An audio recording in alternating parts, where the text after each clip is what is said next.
Fucking OmniCat show is the place to sit if you'd like to know more about the books that they've read. Kristen likes Lumberjanes and Steven just likes to grow Jimmy Olsen. And you're in luck, because they're ahead.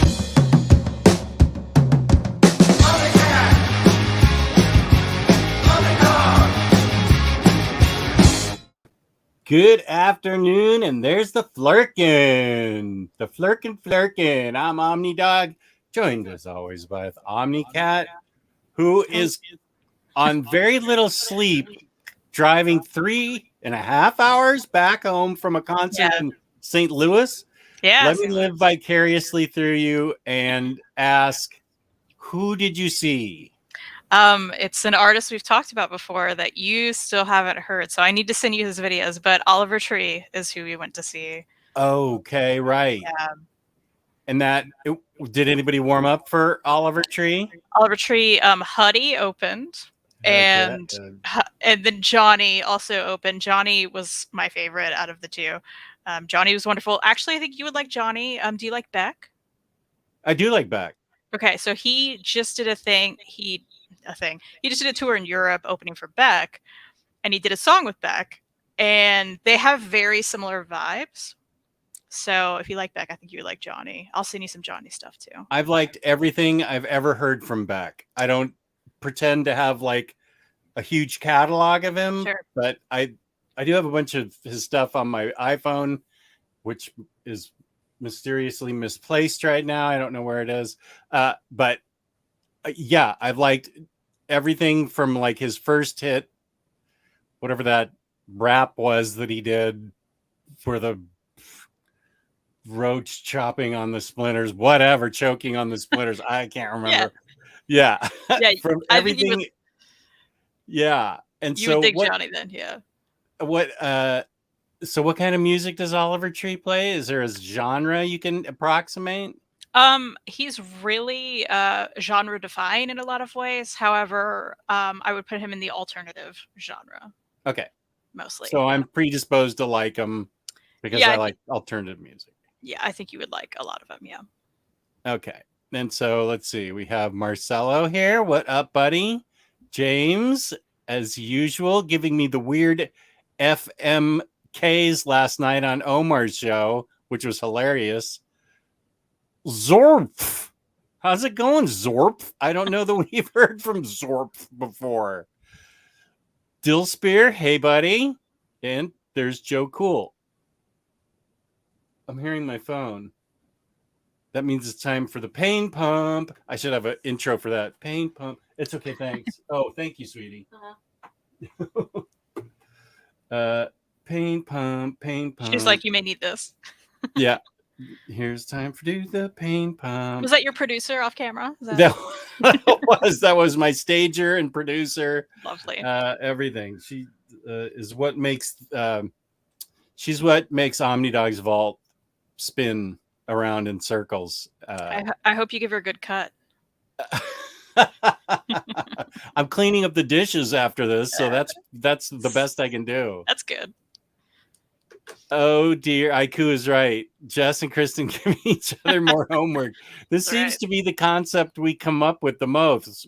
We're like, well, we could do this.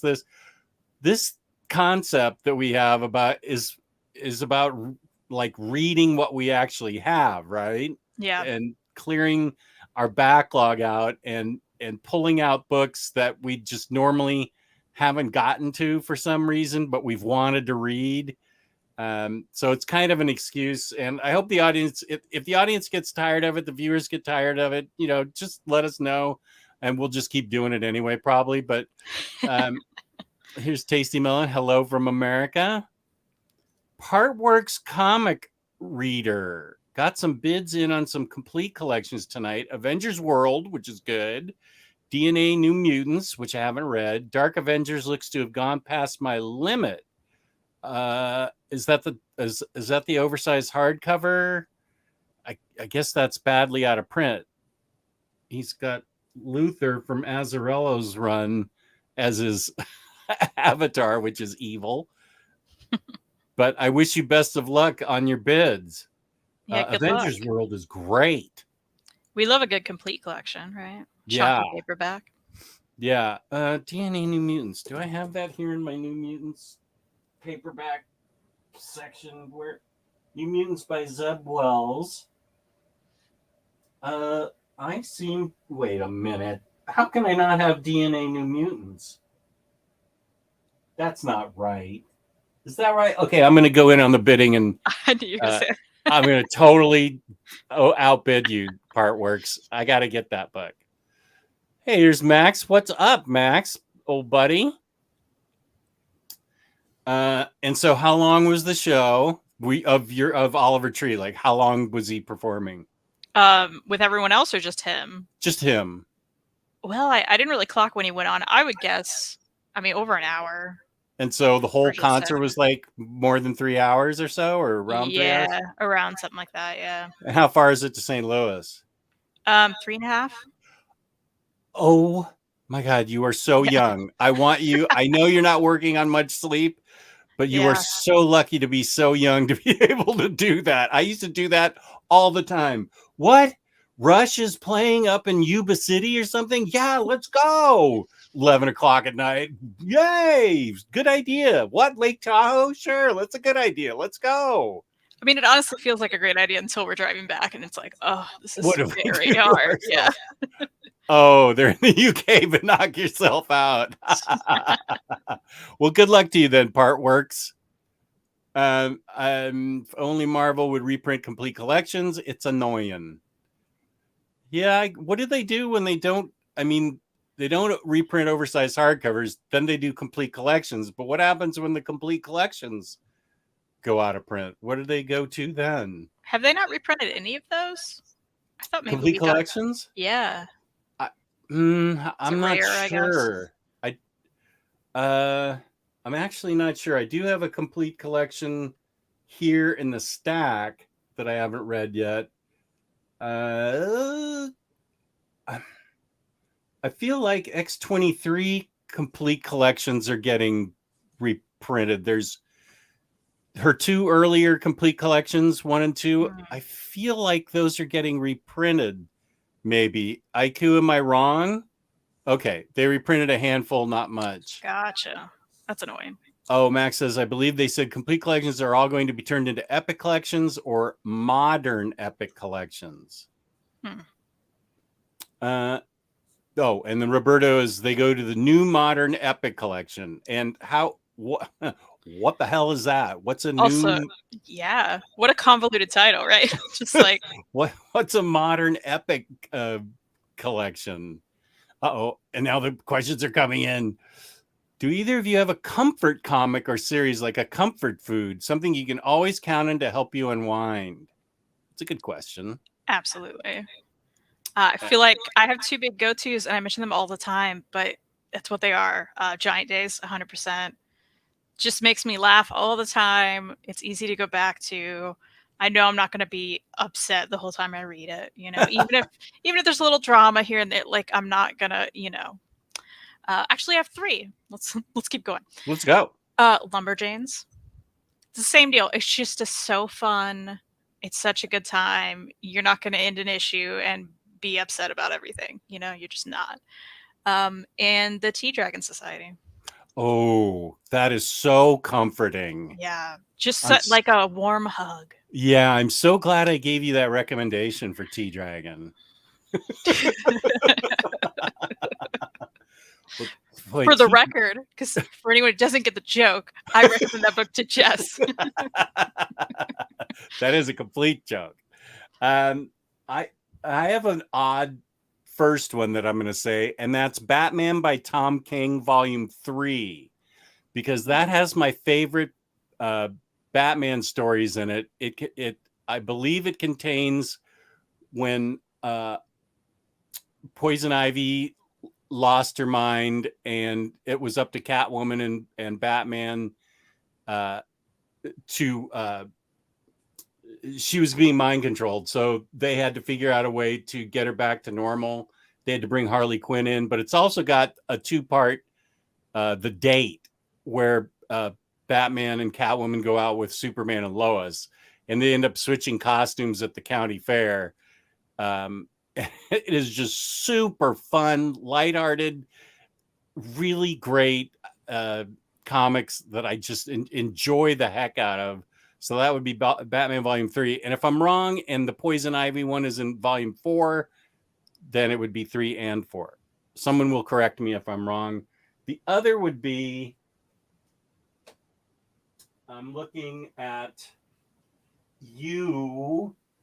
Superman's Secret Identity. That is by Kurt Busiek, and it's a bit of an alternative take on Superman. He falls in love with I believe I don't know if she's Indian or Pakistani, but she's like a different kind of Lois Lane, and they age in it, and they have, you know, super kids, super girls, and it's just really warm and wholesome, and just it just shows them growing old together, and it's very heartwarming. I love Superman's Secret Identity. So those would be the two, and if I'm going to cheat and think of a third, it would be, what would the third one be? I think of Mr. and Mrs. X. I like that series. It's a good one. Yeah. Let's see. They are getting an Omni, no reprint. Who is getting an Omni? Sorry, I've already fallen behind. Zorp says, "Hey, what do you think about Gotham City Sirens Omni coming out next month? Are you going to get it?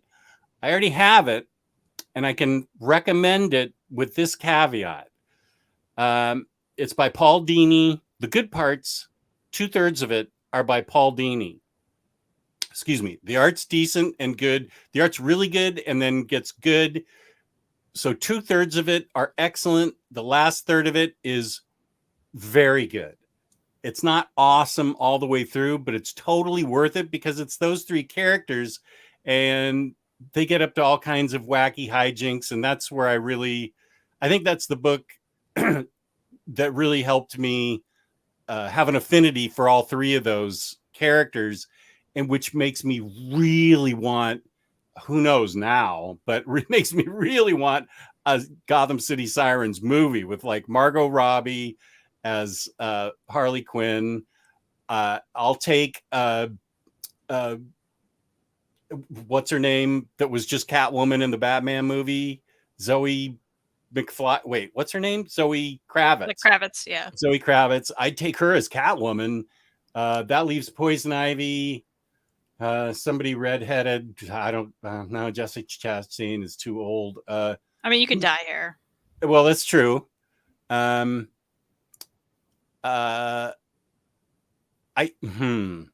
Okay, good. I'll take Veronica from Riverdale with red hair. I just read about the 6th season of Riverdale, and I dropped off after the first season just because I couldn't take how all the parents were evil. I loved everything that was going on in it, but every single parent was evil, and except for Archie's dad. And then Archie's dad passes away, sadly. Yeah. But the 6th season, like the first 6 episodes, are set in sort of an alternate. Have you read about this? It's called Riverdale, and it's set in an alternate kind of Riverdale where, oh shoot! Now I'm thinking of the red-haired gal. Who is the red-haired gal that her brother was shot in the first season? One of the twins, right? Yeah. Because she has red hair, and I was thinking of her as Poison Ivy, but she has it becomes very much a fairy tale fantasy where Veronica's married to Reggie, Betty and Archie are married, but the twin girl whose brother was shot has a fantasy fairy realm where she's controlling things on the outside of town, and it becomes sort of like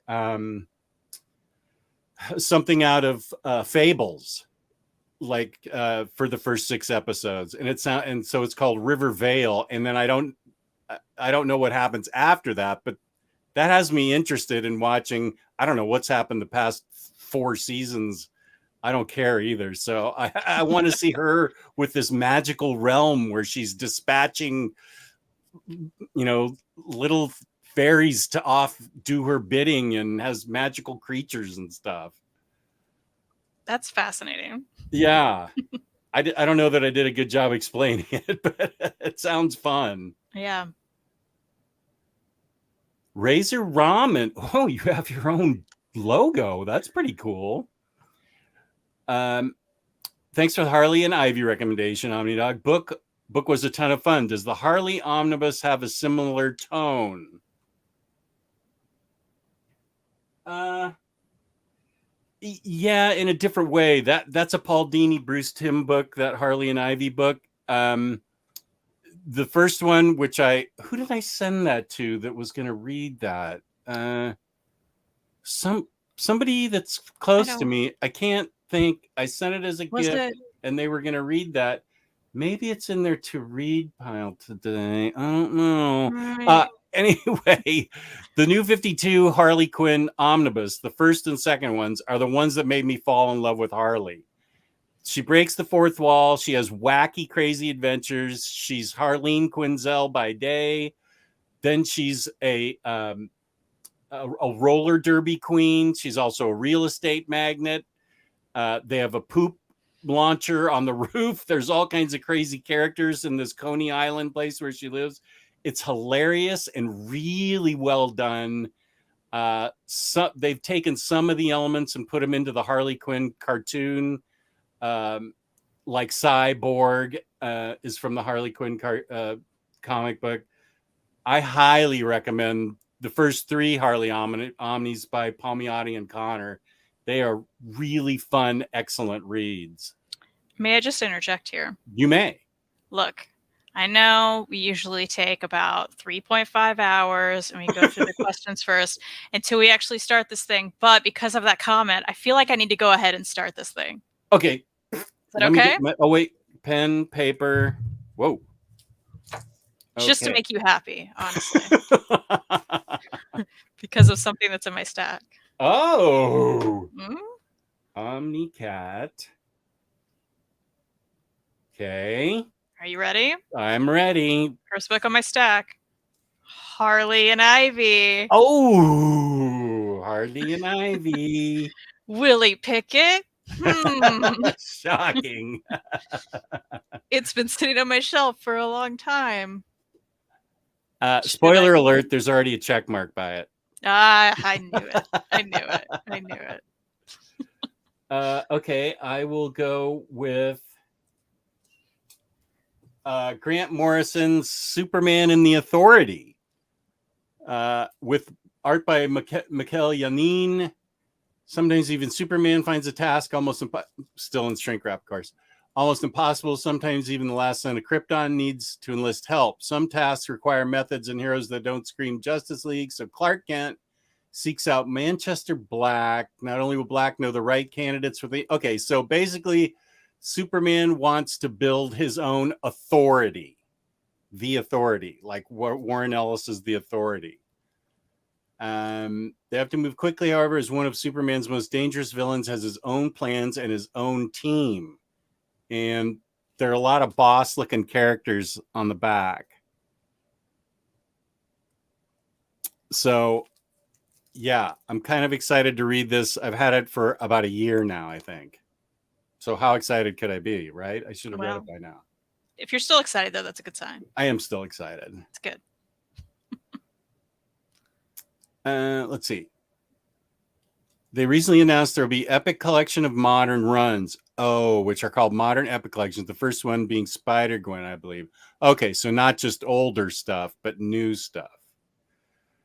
So multiple collections. Loki, Agent of Asgard. Loki got a reprint. Age of Apocalypse. Okay, that must make Curtis happy. Joe Chip, that's so nice. Very nice. If only Boom made good Buffy comics, that would be seen on Kristen's list. So true, James. So true. Partwork says Deanie Half is certainly better. I think there was a mandate to set them up for the new 52 status quo at the end when the Bat titles weren't getting a hard reset. That's fair. There's Good Morning Pop Gun. Could call me Pop Gun. Good morning, Jess and Kristen. Margot Robbie is all three of them. Yeah, well, it was on the books, and I think it got as far as maybe casting, but what a disaster, Warner Brothers. I don't even know if we're ever getting another movie out of them. It sounds like they're seriously thinking about scrapping that Flash movie.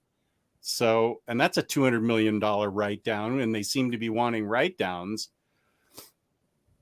We got another mod. Let's go. Our numbers grow. That's right. Kristen's a mod. Oh, here's Johnny.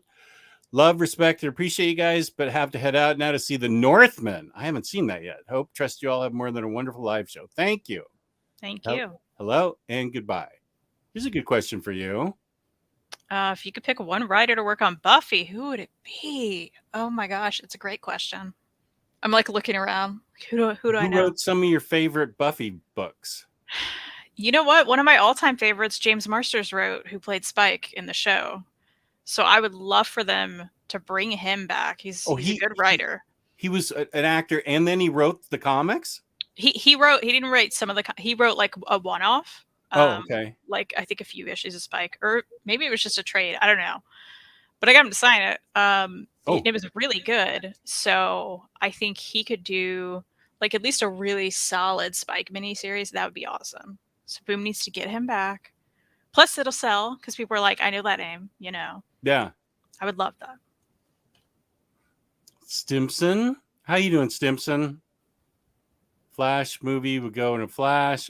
Oh, Joe Cool with a dad joke. Also, what do you think about Jeff Lemire writing a Buffy book?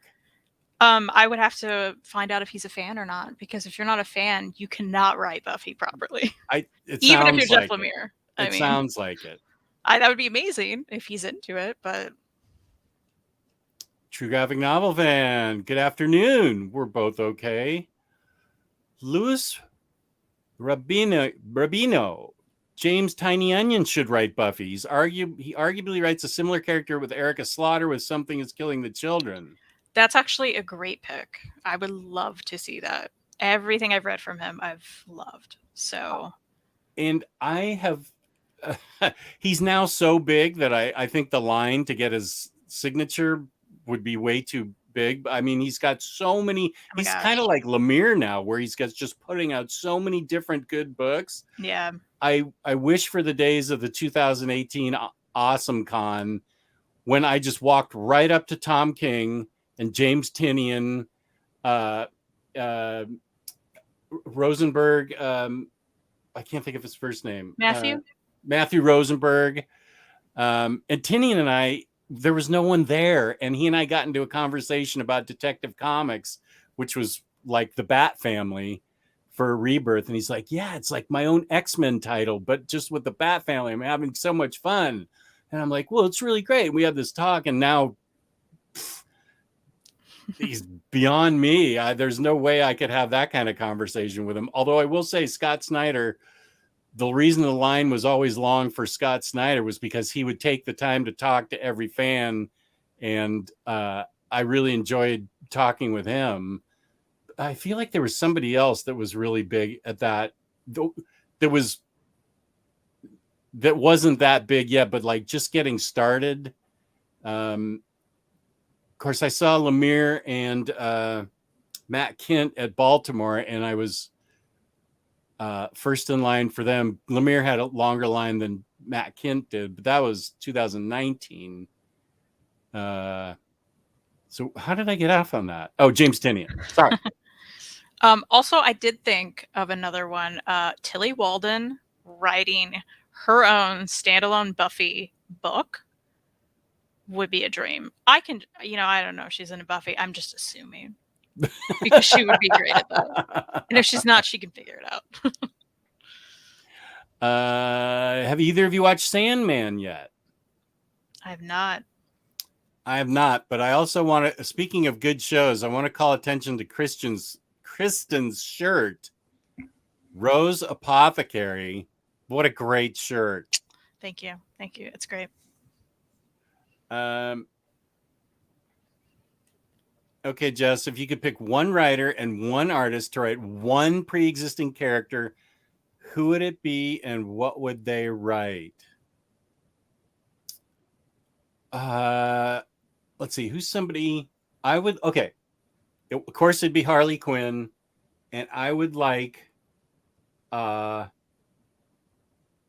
would be Harley and Ivy. It would be written by Tom Taylor because he wrote... They were a small but important part of Deceased. And he got their relationship so well and so perfect that I'd like to see Tom Taylor and Mikel Janin write a Harley and Ivy book. Ooh, this sounds good. For about 5 more Omnis, yeah. Yeah, please. Tilly Walden would be fantastic. I felt so lucky to have a quick conversation with both Dini and Bruce Timm in Paris. Whoa, dropping names and cities. A few years ago, and both of them signed my Mad Love comic book. That's boss. I'm halfway through Sandman and I'm really enjoying it. It feels like the comic has come to life. Fantastic. That seems to be the general consensus. People are loving it, which is rare for people to love anything. So true. I want Neil Gaiman and Alex Maleev to write the Question. I'd love that. Oh, Neil Gaiman on the Question? That'd be great. Yo, what's good, Omni Pals? Frey Natural Bridge. Have either of you read Curse Words by Soul? If so, would you recommend? I've not. I have. And I didn't dig it. Hot take. What's that? Hot take time.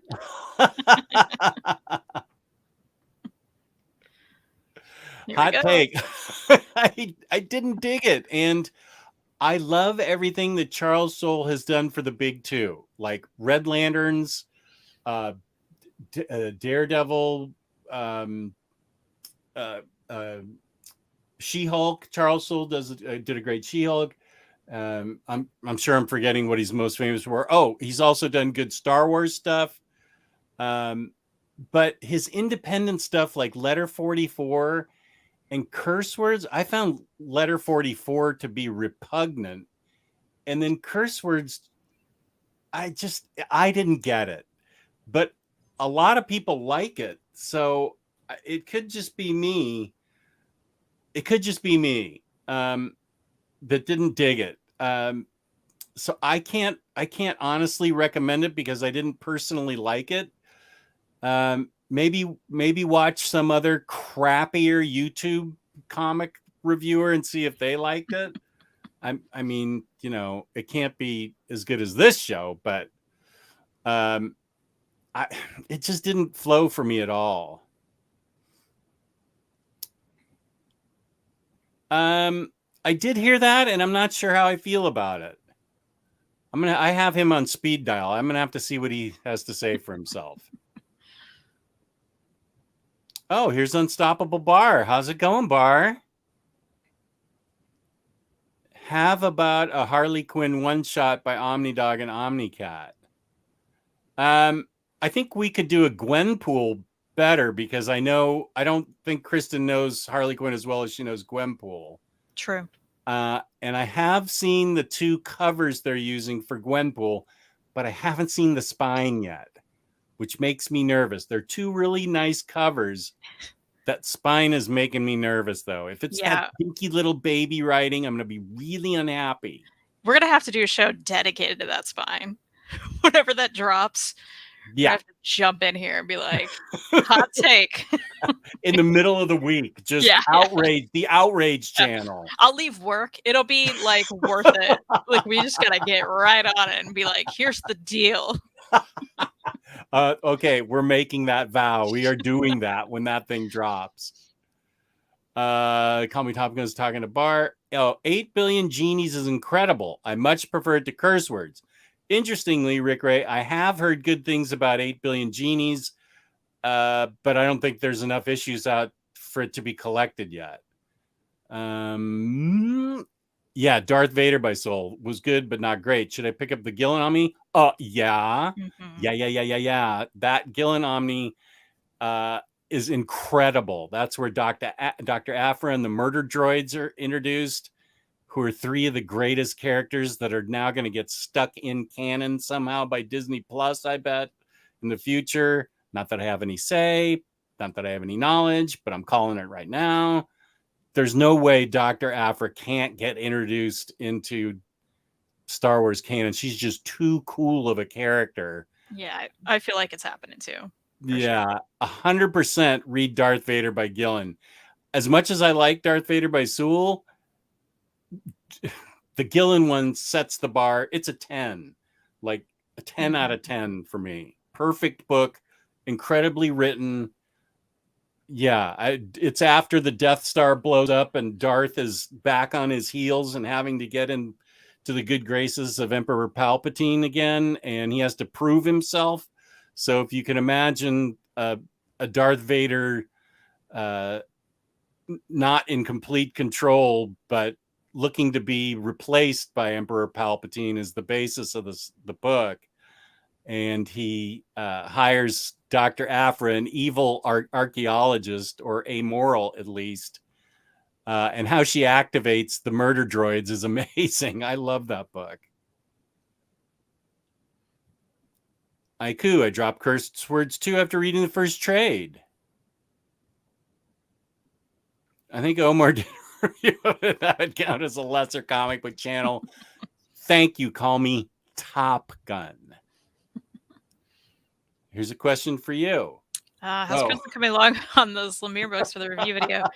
I've run into an issue, actually.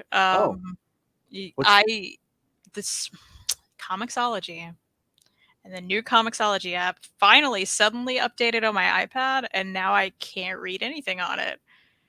So I'm trying to figure out that situation. I need to look into some YouTube videos. Maybe there's some workaround. So I have no way to read Snow Angels right now. I have no way. Oh, and it's not on Hoopla? No, because it's a Comixology Unlimited exclusive. Oh. Like, they put it out and everything. Like yeah. That came out digitally. I haven't checked Comixology in my iPad. Am I in for a bad, rude shock? Maybe, I don't know, maybe there's something I'm not getting yet because there's new integration with Kindle and stuff, but it was working fine. And then suddenly it updated and I'm like, what's happening? So at this point, I'm trying to figure that out. Amazon's managed to really muck that up. Yeah. I hadn't even seen the bad side of it. Now I'm seeing the bad side of it. Yeah. It's fine. And I'm like, oh, maybe it just didn't update this whole time. So, yeah. Unstoppable says the standard cover for Gwenpool is leagues above the DM. Is the standard cover with her in the pool because on the raft? Because that's the one I want to get. It's very pink. And it's got her in floating in a pool, sipping a cocktail, it looks like. That's the way to go. Yeah. Oh, yeah. Black Cat by Jed McKay. Actually, I've been banging the drum about Black Cat. Call me Top Gun. Maybe I should do a dedicated review of it because I've been reading. I've got all 6 books. I love it. I'm glad it's getting an omnibus. I don't know that I'm upgrading, but it deserves to be read. And okay, yeah, I'll call the review. I'm not upgrading, but you should buy this book. I'll have my producer work on the wording. She's better at that. But yeah, Black Cat is surprisingly great. Have you two heard of an anthology book called Broken Frontier Anthology? That is in the graveyard of Kickstarters in the unfinished part of my basement. I got it about 3 years ago, the first volume, and I just haven't gotten to it. But I've heard of it. Does that count? You've heard of it, you even own it, so that definitely counts. I didn't get the Dr. Aphra Omni, and now the price is climbing. Any Omnis you regret not getting at release? Well, now Omar, the lesser channel Omar, did announce Dr. Aphra Volume 2 Omni, so I would hang on to your dollars, Dill Spear, and I don't know that they would release Volume 2 unless they also re-released Volume 1. That just makes sense to me that they would do that. It would be very stupid of them not to do that. Kristen said, Truly, yeah, truly. yeah. Any Omnis you regret not getting at release? Personally, I feel like that's an easy question now because they're reprinting everything. I don't think I regret not getting a single one. 'Cause even the ones that are out of print, if I want them, they're coming. I'm fine, you know? Yeah, you never know with DC. Well, like I was thinking Marvel, so you're right though, because DC's a problem. You're right. Although DC is reprinting the Sleeper Omnibus, which shows somebody's paying attention, so that's good. I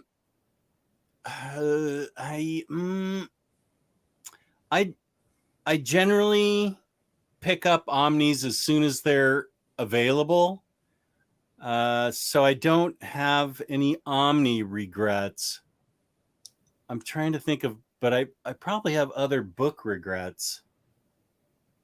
I'll have to think about that. I regret not picking up Amazing Spider-Man #1 when I was 3 years old. So does that count? Yeah. Okay, that counts. I regret buying Shadowlands by Daredevil Shadowlands. That's a book I regret picking up. I sold that. You regret buying the Downriver People. Well, I think I Googled that. You just okay. So that was good. All three of us. You're happy you didn't buy that one. Good. Yeah. That is so funny. That whole mess that Sunday when all three of us were like, that sounds good. Let's read it. And then all three of us were like, this is terrible. Never forget. I regret not picking up the Old Republic Omnibus. It went out of print quickly due to its limited printing. I hope they reprint it before Volume 2. I have not watched Very Fine Mint Conditions' recent video because I've never watched them, but I think he talked about 3 Star Wars books. One was Dr. Aphra Volume 2, and then the other was some Dark Horse material that is apparently really good. Did anybody watch that? And you can tell me what Star Wars books besides Dr. Aphra Volume 2 was Old Republic Volume 2 another one or not? Currently reading Dr. Aphra Omni, and I'm having so much fun. I need her to get her own Disney Plus show. Unstoppable Bar. You and I are, even though we're separated by thousands of miles, you and I are simpatico on that. And Harley Quinn. Can't you read it on your phone? Ew.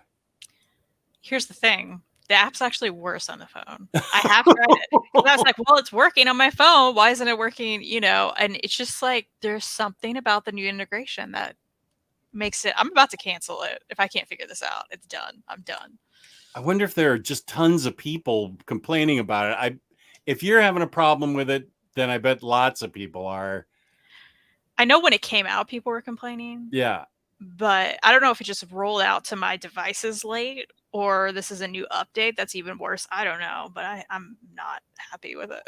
I know there is weirdness merging it with the Kindle and stuff. Mm-hmm. And is that how you access now through the Kindle store, the Comixology stuff? Well, it's hard because on the phone, it's different. Like I can still download and read something through the Comixology app on my phone. I can't now. On my iPad, it says you can't purchase these things here. And even with Comixology Unlimited, you're not purchasing, but like they count that as a purchase. Okay. So I'm trying to figure out, do I need to go to the Kindle store to get that stuff to open? I wonder if do you have the Kindle app on your iPad? I do. Have you tried going through it to see if it? That's my plan. So I Okay. started this was like a few days ago at work where I was trying to figure out and I just got mad and I was like, forget it. Forget it. Boing, get out of here, Forget it. iPad. So yeah, I just need to look back into it. Hopefully it's easy fix, but it shouldn't be this hard is my point. It should not be this hard. Yeah, it shouldn't be. Yeah, I got the 2 Snow Angels trades, and of course, I just read where now there's a library edition coming out. Mm-hmm. And that's why I don't want to get the trades. Yeah, you're smart. And this is why I go to my local comic book store instead of shopping online. Wait, why? What comment was that? Oh, no, I don't know. I mean, that's a fair comment, but I may be a little bit behind on what I'm thinking. What is that for? Instead of online comics? Comixology is the equivalent to playing a first-person shooter with inverted controls. Yes. It's a great way to put it. Just what model of iPad do you have? It looks incredible to read comics on. That is an iPad Pro, 12-inch screen iPad Pro. So fancy.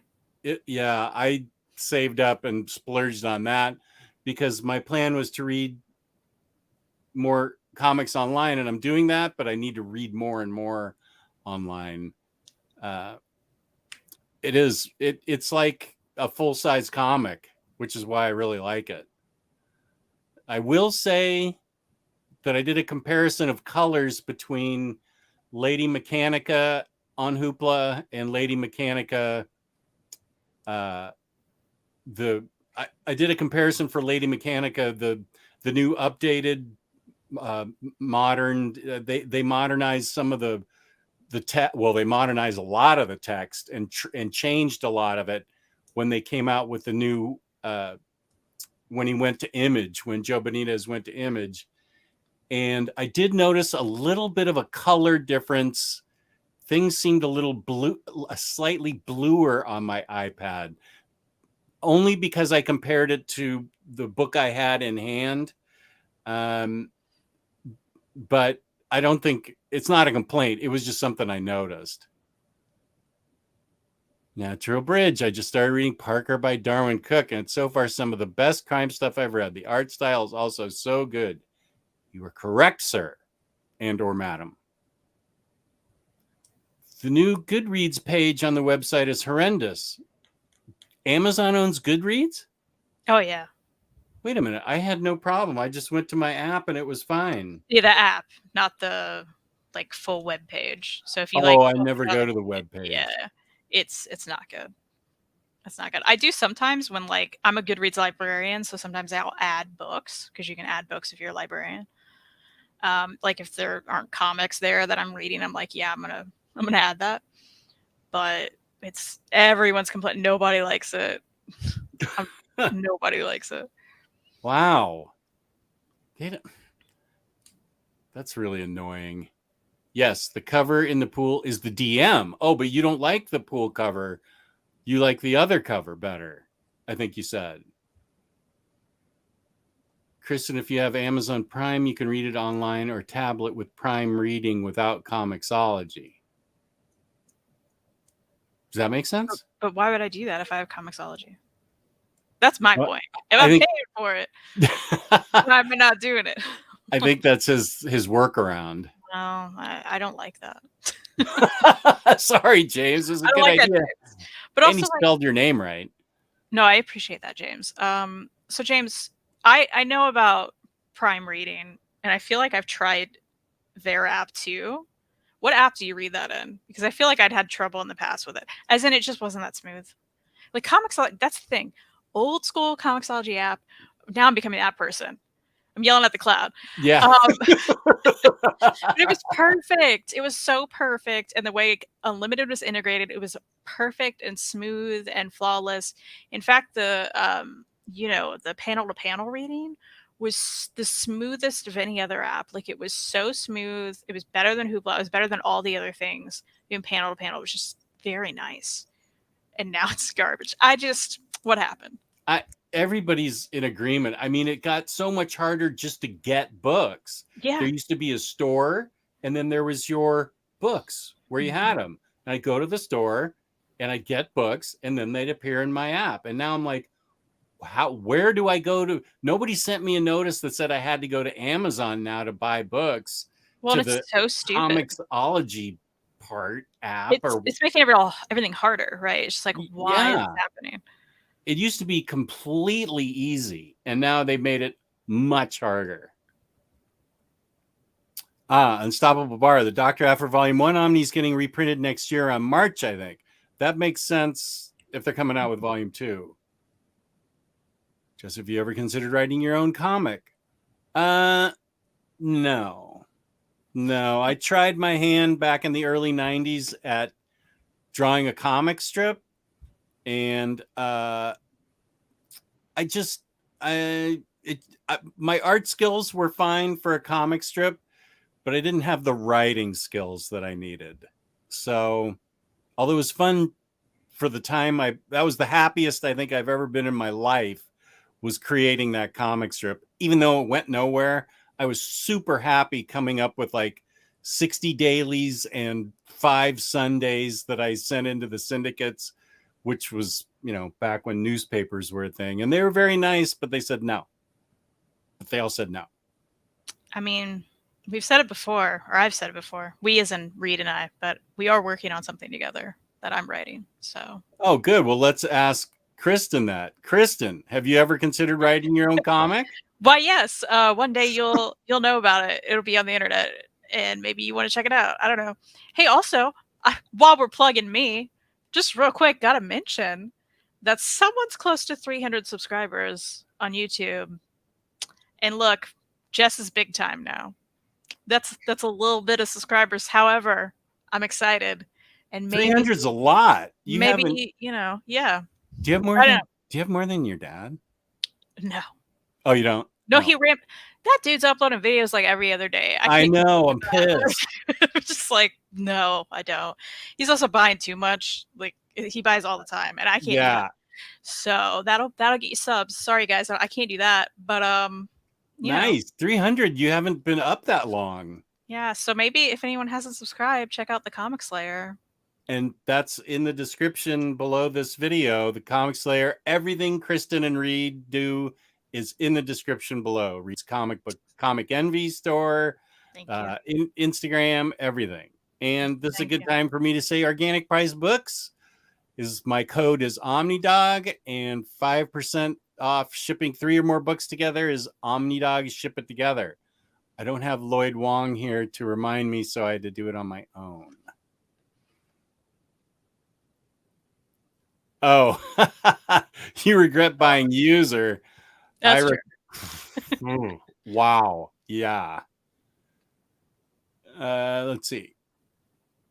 Dr. Aphra has already solicited for it. Organic price books have Dr. Aphra reprint coming out January 10th, 2023. Nice.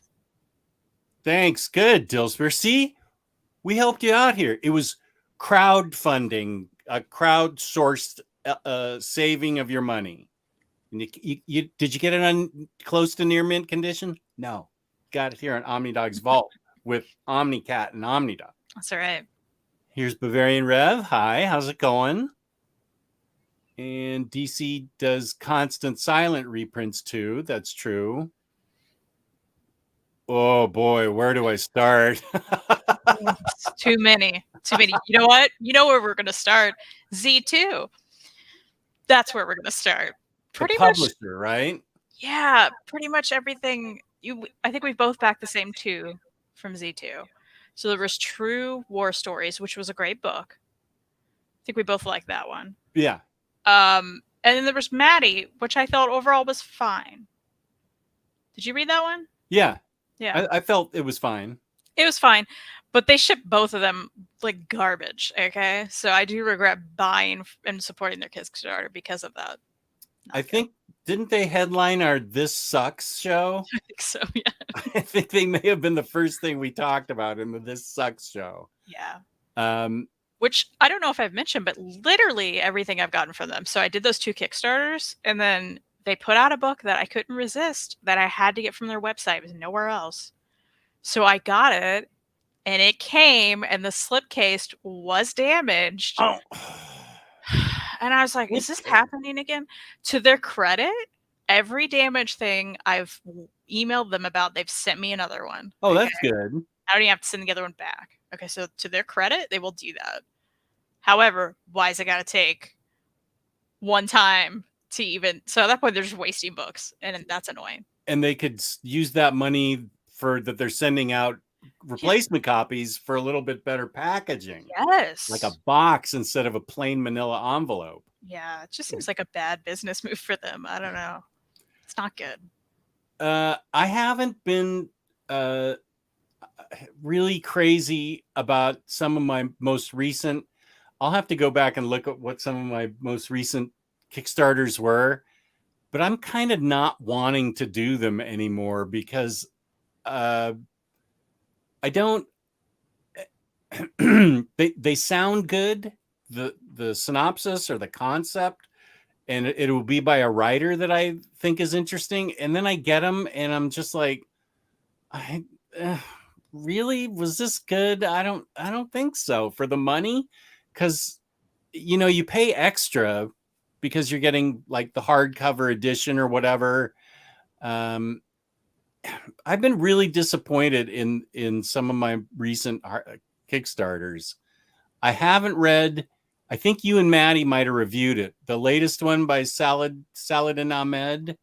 Oh, the dragon book. Yeah, I didn't like it. No, it didn't sound like you didn't. So now it's stuck in the second part of my Kalax behind other books. I'm like, well, if Chris didn't like it, what am I even doing with this thing? You could like it more than me, but like I found some pretty solid reviews on it. Everybody's like, and I'm like, man, I back that too, and I'm with you. I think Kickstarter has a lot of good, especially for the smaller creators. Yeah. I want to support them. Sometimes there's no other way they can get their books printed. Okay, and that's an awesome resource, and I'm glad we have it. Right, because Reed's done some Kickstarters. There's literally he wouldn't have been able to print these books without it. Awesome resource. But for the most part, like, I don't browse Kickstarter anymore. I don't look around like I used to. I think I have several that are still like floating around and should get to me one day. Including, I did have one that just shipped. You've probably had the same one, I believe, Cosmic Detective. Oh yeah, yeah. So that finally shipped, but that took forever too. And I'm hoping for the best. Lemire's involved, so who was that? Kent and Lemire? Yeah. Yeah, and like some other artist. I can't remember the artist name. So we'll see about that one. But yeah, it also just seems like a lot of Kickstarters cannot ship properly. I don't know what the deal is. Maybe it's just their mass putting them out, so they're trying to cut corners. I don't know. But I found a lot of gems too. So it's one of these, but I'm with you. I'm just not backing as much anymore, and I'm not seeking it out. And if I hear about something, maybe I'll check it out. And then also there's these publishers like Boom doing their nonsense. And I'm like, why are you doing this? Yeah. Like Boom, you should be able to put out Irredeemable and Incorruptible and Insufferable on your own. Mm-hmm. Yeah. And people would buy them. And yeah, no, I didn't back that one. As much as I love Irredeemable and Incorruptible, I haven't read Insufferable yet. I'm not backing that. My other Kickstarter regret was whatever that book was that came with all the tchotchkes and the ball, the haunted ball. Aster of Pan. Oh, okay. Yeah, which I like the book. I did like the book, but I didn't like that ball. That ball was. I can see it now. It's sitting on my bookshelf. I'm like, why am I keeping it? I feel. Mine fell and moved on its own in the middle of the night when I was reading, and I thought, "Oh, it's haunted." I don't. If I try and throw it away, it'll come back somehow up the garbage disposal or something. Let's see. I was also waiting for Dr. F for a reprint, but 2 weeks ago found it in Forbidden Planet for cover price. It was the only copy. I got lucky. Nice. Cool. I liked Shadowlands, the event. I didn't like the rest of the tie-ins, and I just read Shadowlands. I sold it because I didn't even open it, I just read the Shadowlands storyline on Marvel Unlimited. Oh, here we go. The other two were Empire Volume 2 and New Republic Volume 2. Old Republic was not one of them. Okay. And Empire, I think, is our Empire. Are those both old Dark Horse stories? Stories. I believe they both are. Yeah. Those are Dark Horse ones. I hate that the comics I buy now also appear on my Kindle. I prefer them to complete separate. Yes. Okay, here's a question for you. Have you read Paper Girls? And if so, what are your thoughts on it? Yeah, you should read it. My thoughts. Yeah, it's really good. You should read it. Agree. But since the question was for Kristen, I won't. Yeah. Oh, I appreciate that. I fully support her. Should we do another book? Take a book break? Yep. Just in case. All right. Yeah. You want me to go? We'll integrate this. Yes, go ahead. Okay. Whoop, wait. Okay. Oh, you ready? Yep. All right. The dumbest idea ever. Is this about the creation of OmniDog's vault? I don't know. No one would agree with that. Let me read the back for you, of course. What if the dumbest idea ever changed your life forever? At 13, Jimmy was popular at the top of his class and the leading scorer on his basketball team. But all of that changed when chickenpox forced him to miss the championship game. Then things went bad to worse when he got pneumonia and missed even more school. Before Jimmy knew it, his grades were sinking and nothing seemed to be going right. How would Jimmy turn things around, get his momentum back, and maybe even land a date with the cutest girl in school? It's the dumbest idea ever. Listen, I like the art. Let me show it. There we go. I like the art. This is put out by Graphics Scholastic. And I love a good, middle grade kind of series, or book rather. And it just looks good. So I like it. Also, Gene Yang on the back blurbed it. So did Raina Tagemeyer and Jeff Kinney, who are all huge names. So they loved it. I'm thinking I may love it. Yeah. There we go. Dumbest idea ever. Okay. Truga says, I prefer buying my comics in physical form from my local comic book store. Okay. Thanks, Trugavic. I just wasn't making the connection. Mine would be Magic Order 2 because I loved Magic Order 1. Mark Millar, Stuart Immonen art. Crazy art. Stuart Immonen is amazing. It says Netflix on it, but I feel like it got canceled already. The first book was fantastic. There was no Mark Millar nonsense with women. There was no kind of fridging or using them as sexual objects. It was just a really, really well done story about a group of family of magicians. And the first book, I love the kind of book where all seems lost and then somebody had a plan that you never saw coming and it fixes everything up. That was the first book where I thought it was amazing. And so I'm really looking forward to reading volume 2 of Magic Order because I loved it. It was some Mark Millar that I don't think we'd seen in a long time. Some really just straight ahead, well done. Let's see.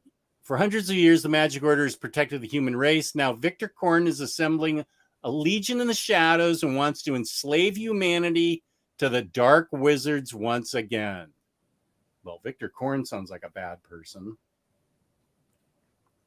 So I don't know what happened. I think maybe he pulled the plug on. No, wait, Magic Order. Maybe that was Jupiter's Legacy. I don't know where Magic Order stands in the. I mean, they gave him a 10-figure contract, Netflix, to develop shows, and they canceled Jupiter's Legacy after about 3 episodes, and I don't know where Magic Order is. But now that I bought the 2 trades, you're welcome. I'm sure it's going to come out in a giant, fabulous hardcover, but this is one I really want to read. Fantastic. And I'll go one more. Oh, wait. Yeah, I really want to read this. This is by Mark Russell, It's called My Bad. Important New Superhero is a sharp superhero spoof from a stellar team that includes co-creators of Irredeemable and Second Coming. In Gravel City, the supervillain, Emperor King, has devised not only a sadistic death trap for his arch enemy, the Accelerator, but also the means to penetrate the top secrets of his other arch enemy, the Chandelier. And this looks hilarious because it looks like the Chandelier is like a Batman type spoof. And he's got like a chandelier cave with a butler and stuff, and this just looks hilarious to me.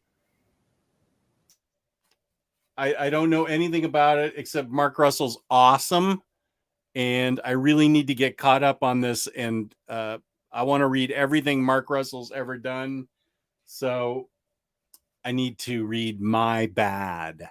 It's from Ahoy Comics. Peter Krause is he's the one they consider the co-creator of Irredeemable since he did the art. But this just looks hilarious. Hey! Just walked in. Hey, Reed. Cool. Go to sleep. Did it! Thanks, Reed. You're welcome.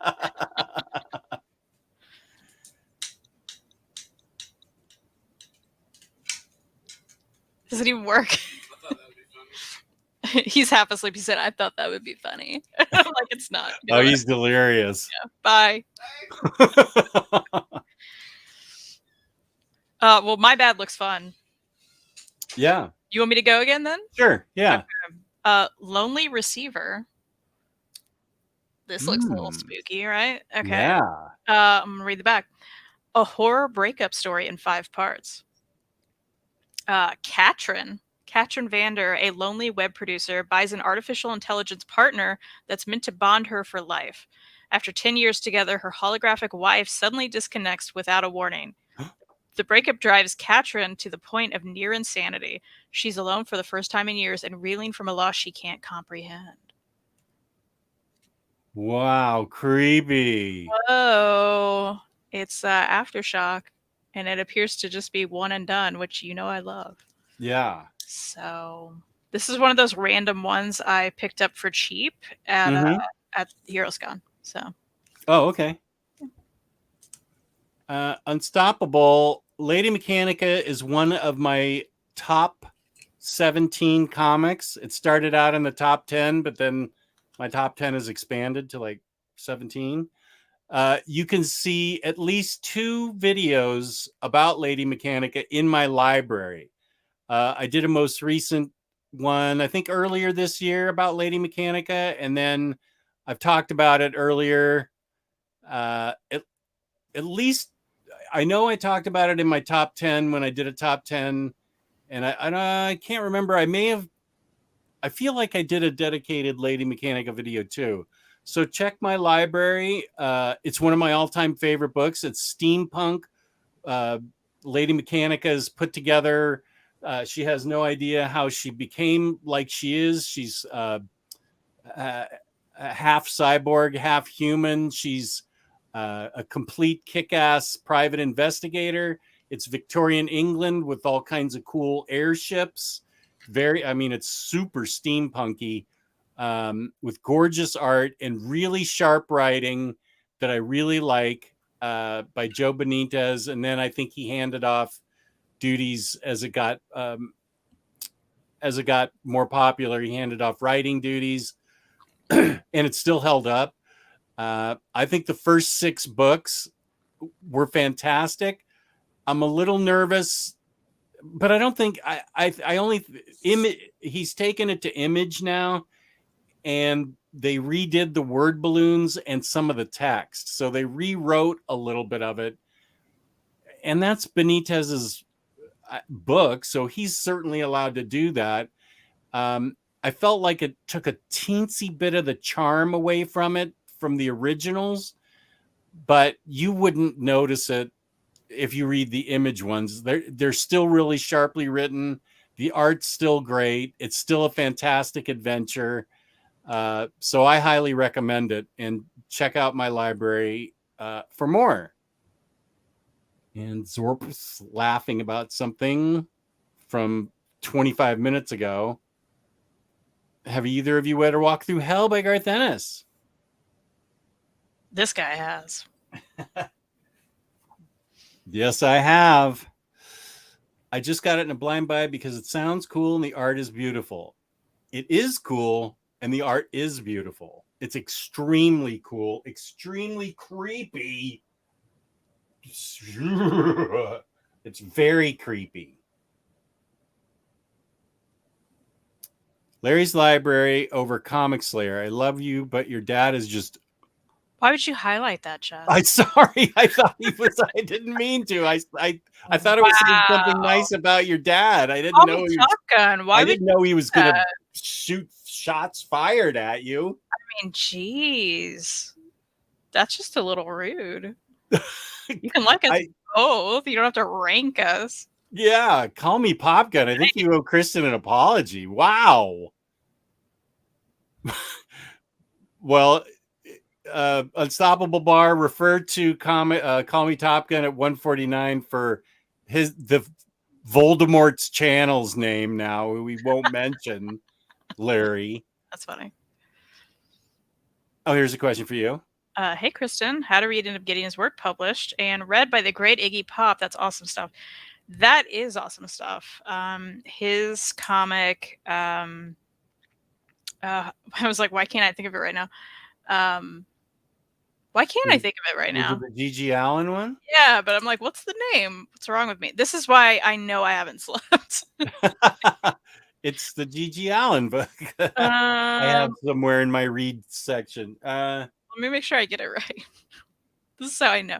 Rock and Roll Terrorist. There we go. There we go. The Graphic Life of Shock Rocker G.G. Allen by Reed Chancellor. Microcosm Publishing published it. And Reed actually reached out to, I think it was Iggy Pop's agent or something like that. Like he somehow found this information. Blind was like, hey, here's who I am. Here's the digital copy. Like, or if he would be interested in reading it, I'll send the book. Blah blah blah blah blah. Didn't think he'd ever get a response because Reed was working hard to like get a bigger name of some sort to read the book so he could have a nice pull quote. And I don't know if he's ever told the story. Maybe I shouldn't tell it. I don't know, but this is what happened. And the agent replied and was like, Iggy's very interested. Please send the book along. And sometimes that'll happen too, and they won't follow up with an actual quote or anything, or you just won't hear anything ever again. That's very normal.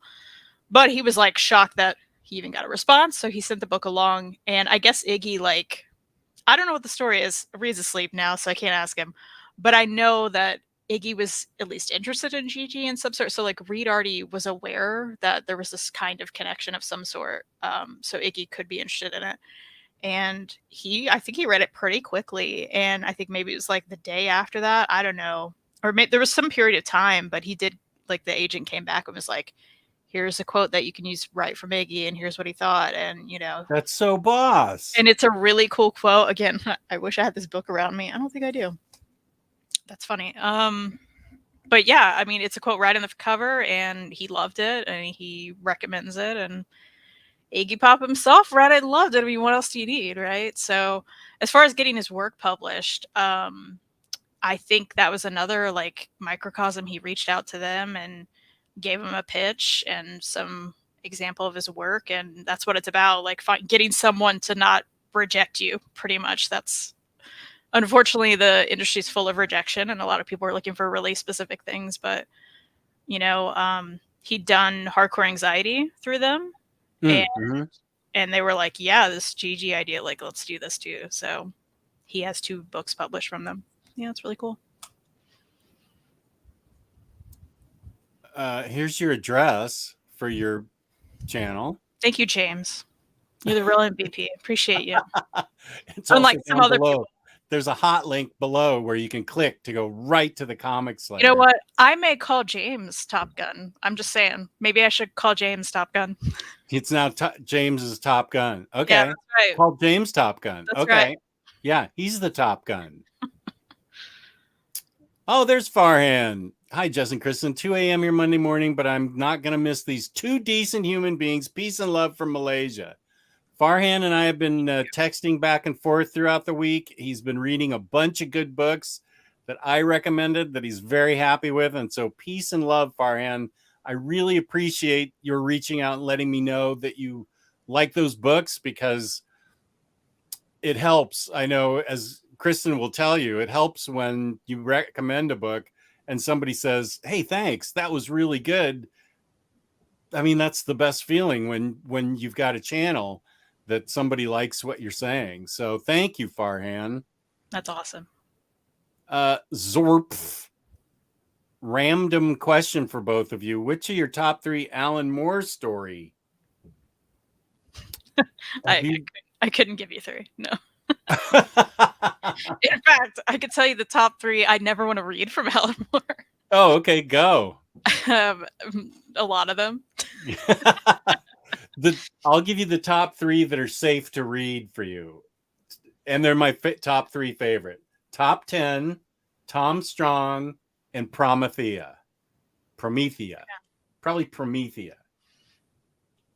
Those are the 3. The rest, I know exactly what you're saying, but you can read those 3, especially Tom Strong and top 10. Those are Alan Moore having fun and stretching out the superhero concept and really having a blast with it and reinventing the model. And Promethea is just a whole other different thing. But those are 2 you could read and have fun with, Tom Strong and top 10. I like that. Of course, I've read Watchmen. I mean, I read and loved Watchmen back in the day. It's been a while for me, but I think that's all I've read. And, you know, I'm not going to read, like, what is it, Lost Girls or something like that. No. We're not doing that. So. And I'm not rereading Killing Joke after I have. No. I don't even own Killing Joke. Yeah, everything I know about it makes me just be like, maybe I should just never get to that one. No. I've wanted to in the past, but then I'm like, now that I know more, I'm like, no. Also Swamp Thing. Swamp Thing's also great. I do want to read that. Yeah.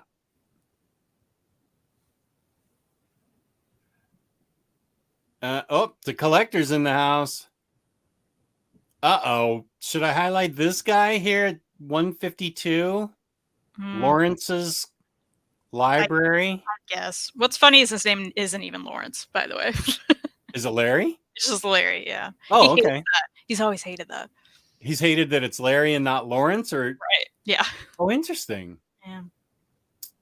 Wrote a short story in high school with sword and sorcery about this guy that was half demon but a good guy. He had horns that he would saw off. They would always grow back. Lost the notebook years later. Sounds like Hellboy. Yep. I thought G.I. Joe. I bought G.I. Joe on card and Walmart shipped them in mailers. Yeah. That is disappointing. Was that Cosmic Detective Kickstarter hardcover by Lemire Kent ever released? In fact, I just got my shipping notification a few days ago for it. I think I did too, yeah. They're finally coming out. At least via Kickstarter. I don't know. Right. But I actually don't know. I didn't follow that Power Ranger Kickstarter, but is that the one with the books where it had the stand that you could set the books in that you're talking about, Collector? I think that's what you were paying for, was that whole stand. Oh, whether or not it came out, I don't know. On the Boom Kickstarter, you can pre-order the Irredeemable, Incorruptible, and HCN CGN for $150 cheaper than if you pre-ordered them on Kickstarter for $160 plus shipping. Those are all standard hardcovers, even though they're super thick. God bless Mark Waid and everything he's written, and I hope this whole thing sells out and does well for Boom, whoever, whatever. But I'm just not in a position where I'm upgrading anymore. But that's good information to know. Call me Top Gun James.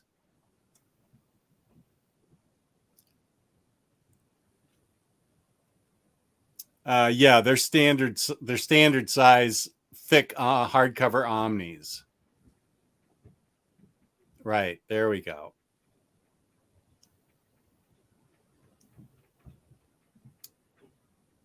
The art looks so cute and cartoony. For what? Was that what we were talking about, Lady Mechanica? I don't know how far back this is. It could have even been something I was talking about. I don't know. Oh, this is Magic Order. It was good, no nonsense with women. A solid review from OmniDog. That was about the Mark Miller book. the Yeah, Mark Miller one. Yeah. it's a good thing to throw out there. Truly, Yeah. really, that's probably a good review for any of those Alan Moore books, right? Yeah. Because sometimes, as in a lot of the time, he got some nonsense with women. Okay. Uh-huh. Yeah.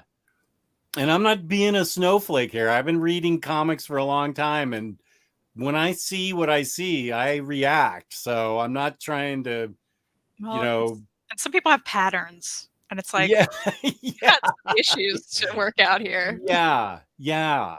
Those two in particular, I think, definitely do. Oh, and here's our friend Hayden. Sorry I'm late. How are you beautiful people doing?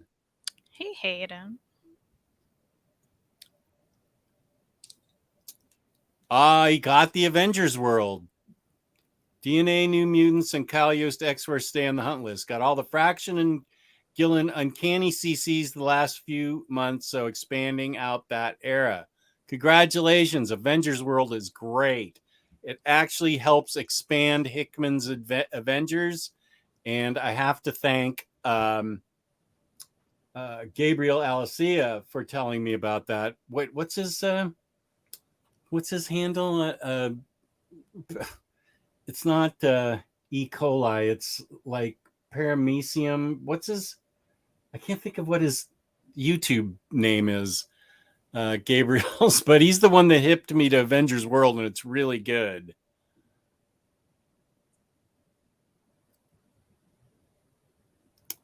Hayden, what's up? Omar's been asking about your whereabouts lately. Why would you even bring up Omar's name? You mean Jess has been asking about Hayden? I personally haven't read a single book by Miller that didn't leave a bad taste. Okay, that's why I'm saying Magic Order Book 1 did not leave, I know what you're saying, did not leave a bad taste at all. Totally get what you're saying there. Oh, thank you, Natural Bridge. It's a good shirt. It's one of the first games I played on the N64 with Kelly in 3rd grade. And it took me 5 hours to beat the witch at the end. No save points. Ugh. Don't miss those days. You don't miss those no save point days? Yeah. Oh. I feel like they're more than ever now. You know what I mean? Like, yeah. But you would have to like get to a certain point even to even like make it say, oh my gosh, I don't miss that. Oh, I remember GoldenEye. If you didn't finish the mission, you'd have to go all the way back to the beginning. Yes, I loved GoldenEye. I did too, but I hated having to go all the way back to the beginning. Hayden's been sick and sleeping a lot when Jess is live. I'm sorry to hear about that, Hayden. Zorp is saying hey. Omar. Okay, so they're all talking to Hayden in here, so that's good. Oh, I've seen Lonely Receiver in an LCS, and it looks pretty depressing, to be honest. That's why I didn't pick it up, even though I read almost everything that is lesbian. That's fair. It does sound sad, but I'm interested. Larry's Library, Lady Mechanic is fun. I got all the original OHCs on Jess's recommendation. Glad I did. Thank you, Larry. I appreciate that, and I'm glad you dig it. Thank you. I've had Lady Mechanic on my reading list forever, so it's time I'll actually give it a read. Good. Uh-oh. This is between you and Call Me Pop Gun. Look, Kristen, I'm sorry. Have you seen your dad's soft beard? Gross. I love you. There's enough of me to share. I mean, I think, is that an apology? I mean, okay, thanks, I guess. I don't know. But also gross. That's a gross apology. Gross apologies. I just checked Larry's Library channel, and him and Jess kind of look similar if Jess grew a full beard. If you want to see us together, check the OmniDog, OmniCat library on my channel, and there's an episode where both of us are battling for Kristen's affections on the air because she's my internet daughter and she's his real daughter, and so we were definitely battling there. Big fight. Big fight. Jess, Doom Patrol or Invisibles by Morrison? No on Invisibles. No. Don't do it, dude. Doom Patrol, I loved. It's if one is super accessible, Grant Morrison, like All-Star Superman, and 10 is the filth, like incomprehensible. Invisibles is about 8. I had to read it with a compendium from an online guide to tell me what was happening. But Doom Patrol you can figure out on your own. Doom Patrol is like a 3, 3.5, 4. Animal Man's about a 3.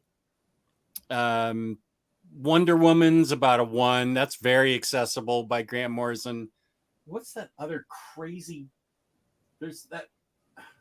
I don't even know if I kept it. I may have. I did a huge rant on Omnibros about that crazy Grant Morrison book that I read. I don't know. Don't read Invisibles. Do read Doom Patrol, and then you have the next one. Roughneck or Maze Book by Lemire. Maze Book 1000%, no question. Maze Book forever. That's easy. Not even hard. Boom. Boom. Much shorter than my answer. And with that question, I have a book I can mention in my stack. You ready? Yeah. Proctor Valley Road. Oh. Right. Do you know this one? By Grant Morrison? I haven't. I think I was waiting. Is it one and done? I believe so. Yeah, it's one and done. Oh, so I can. Well, who put that out? Is that Image? It's Boom, so you can read it on Hoopla. Okay. If you would like. I actually only have the trade because I also got this at Heroes Con for dirt cheap. And I was with my friend Steven, and Steven was like, you got to read this. You're going to love it. You got to read it. Yeah, so all I really know, there's like monsters involved, and there's like a band, I believe. Maybe I should read the back for y'all. Is that what you would like? So a group of friends have organized a spook tour with their classmates on the most haunted, demon-infested stretch of road in America to fund attending the concert of their dreams. But when their visit turns deadly, these 4 friends race to rescue the missing students before the town tears them limb to limb. Now they must slay the evils roaming Proctor Valley Road along with the monsters lurking in the hearts of 1970s America. I mean... That's already got a check mark next to it. I mean, and the art is so my jam. Let me highlight it. It's so my jam, right? Like, it's yeah. Exactly what I want. And the colors are bright and fun, and yeah. I think it's Morrison. Morrison and a co-writer, Alex Child. They wrote it together. Okay, yeah, I've heard a lot about it, but I haven't. Okay, I'll read that on Hoopla. Awesome. Okay, mine will be. Next one is. Wait a second. Do I already? No, this is. I think this is. When was this? Just a sec. I want to make sure it's published. Yeah, it's brand new. Chivalry by Neil Gaiman and Colleen Doran.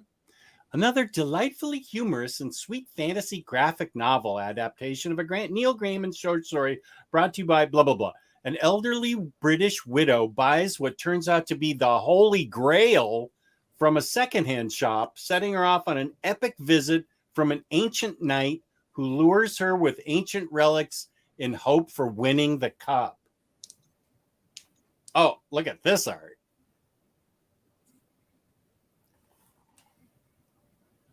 Oh, very nice. Yeah, this Colleen Doran seems to be getting better and better. It reminds me of like children's book art, which goes with like the fantasy element. I think so, yeah.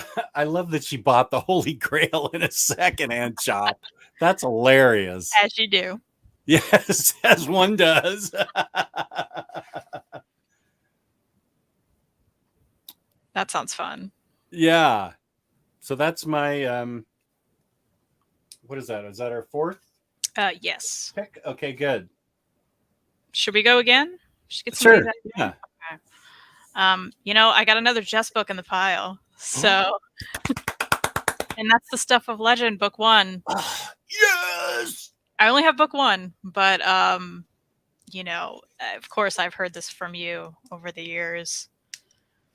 Yeah, I stopped sort of promoting it because they went out of print. But Well, I think you still get the paperbacks though. Yeah, I stopped promoting the Omnis, the complete Omnis, but I think I read that he's reprinting them, which is good. Okay. Nice. Nice. Continuing it too, because he took a long break from it. But oh my gosh, okay. Awesome.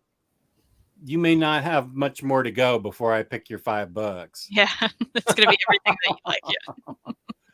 Here's one that I thought was funny. It's called Scarenthood. Oh. What scares you the most? Fighting demons or letting your kids down? Find the answers in this suburban folk horror tale. With their kids away on a field trip, a group of parents disturbs an ancient evil buried beneath the old church hall, unearthing a decades-old mystery about a missing child and inviting something hungry into their lives. Suddenly, their mornings go from playdates and peanut allergies to a battle for the souls of one broken family and one child in particular. Who puts that out? This is IDW. Okay, interesting. I got this a while ago, and the art looks fun, but the story sounded like scary. This is sort of cartoony art for a scary story, but I like the idea that parents were battling ancient evil and trying to save souls. And I also have to admit, Scarenthood was just a really great title. It is, yeah. That sounds good.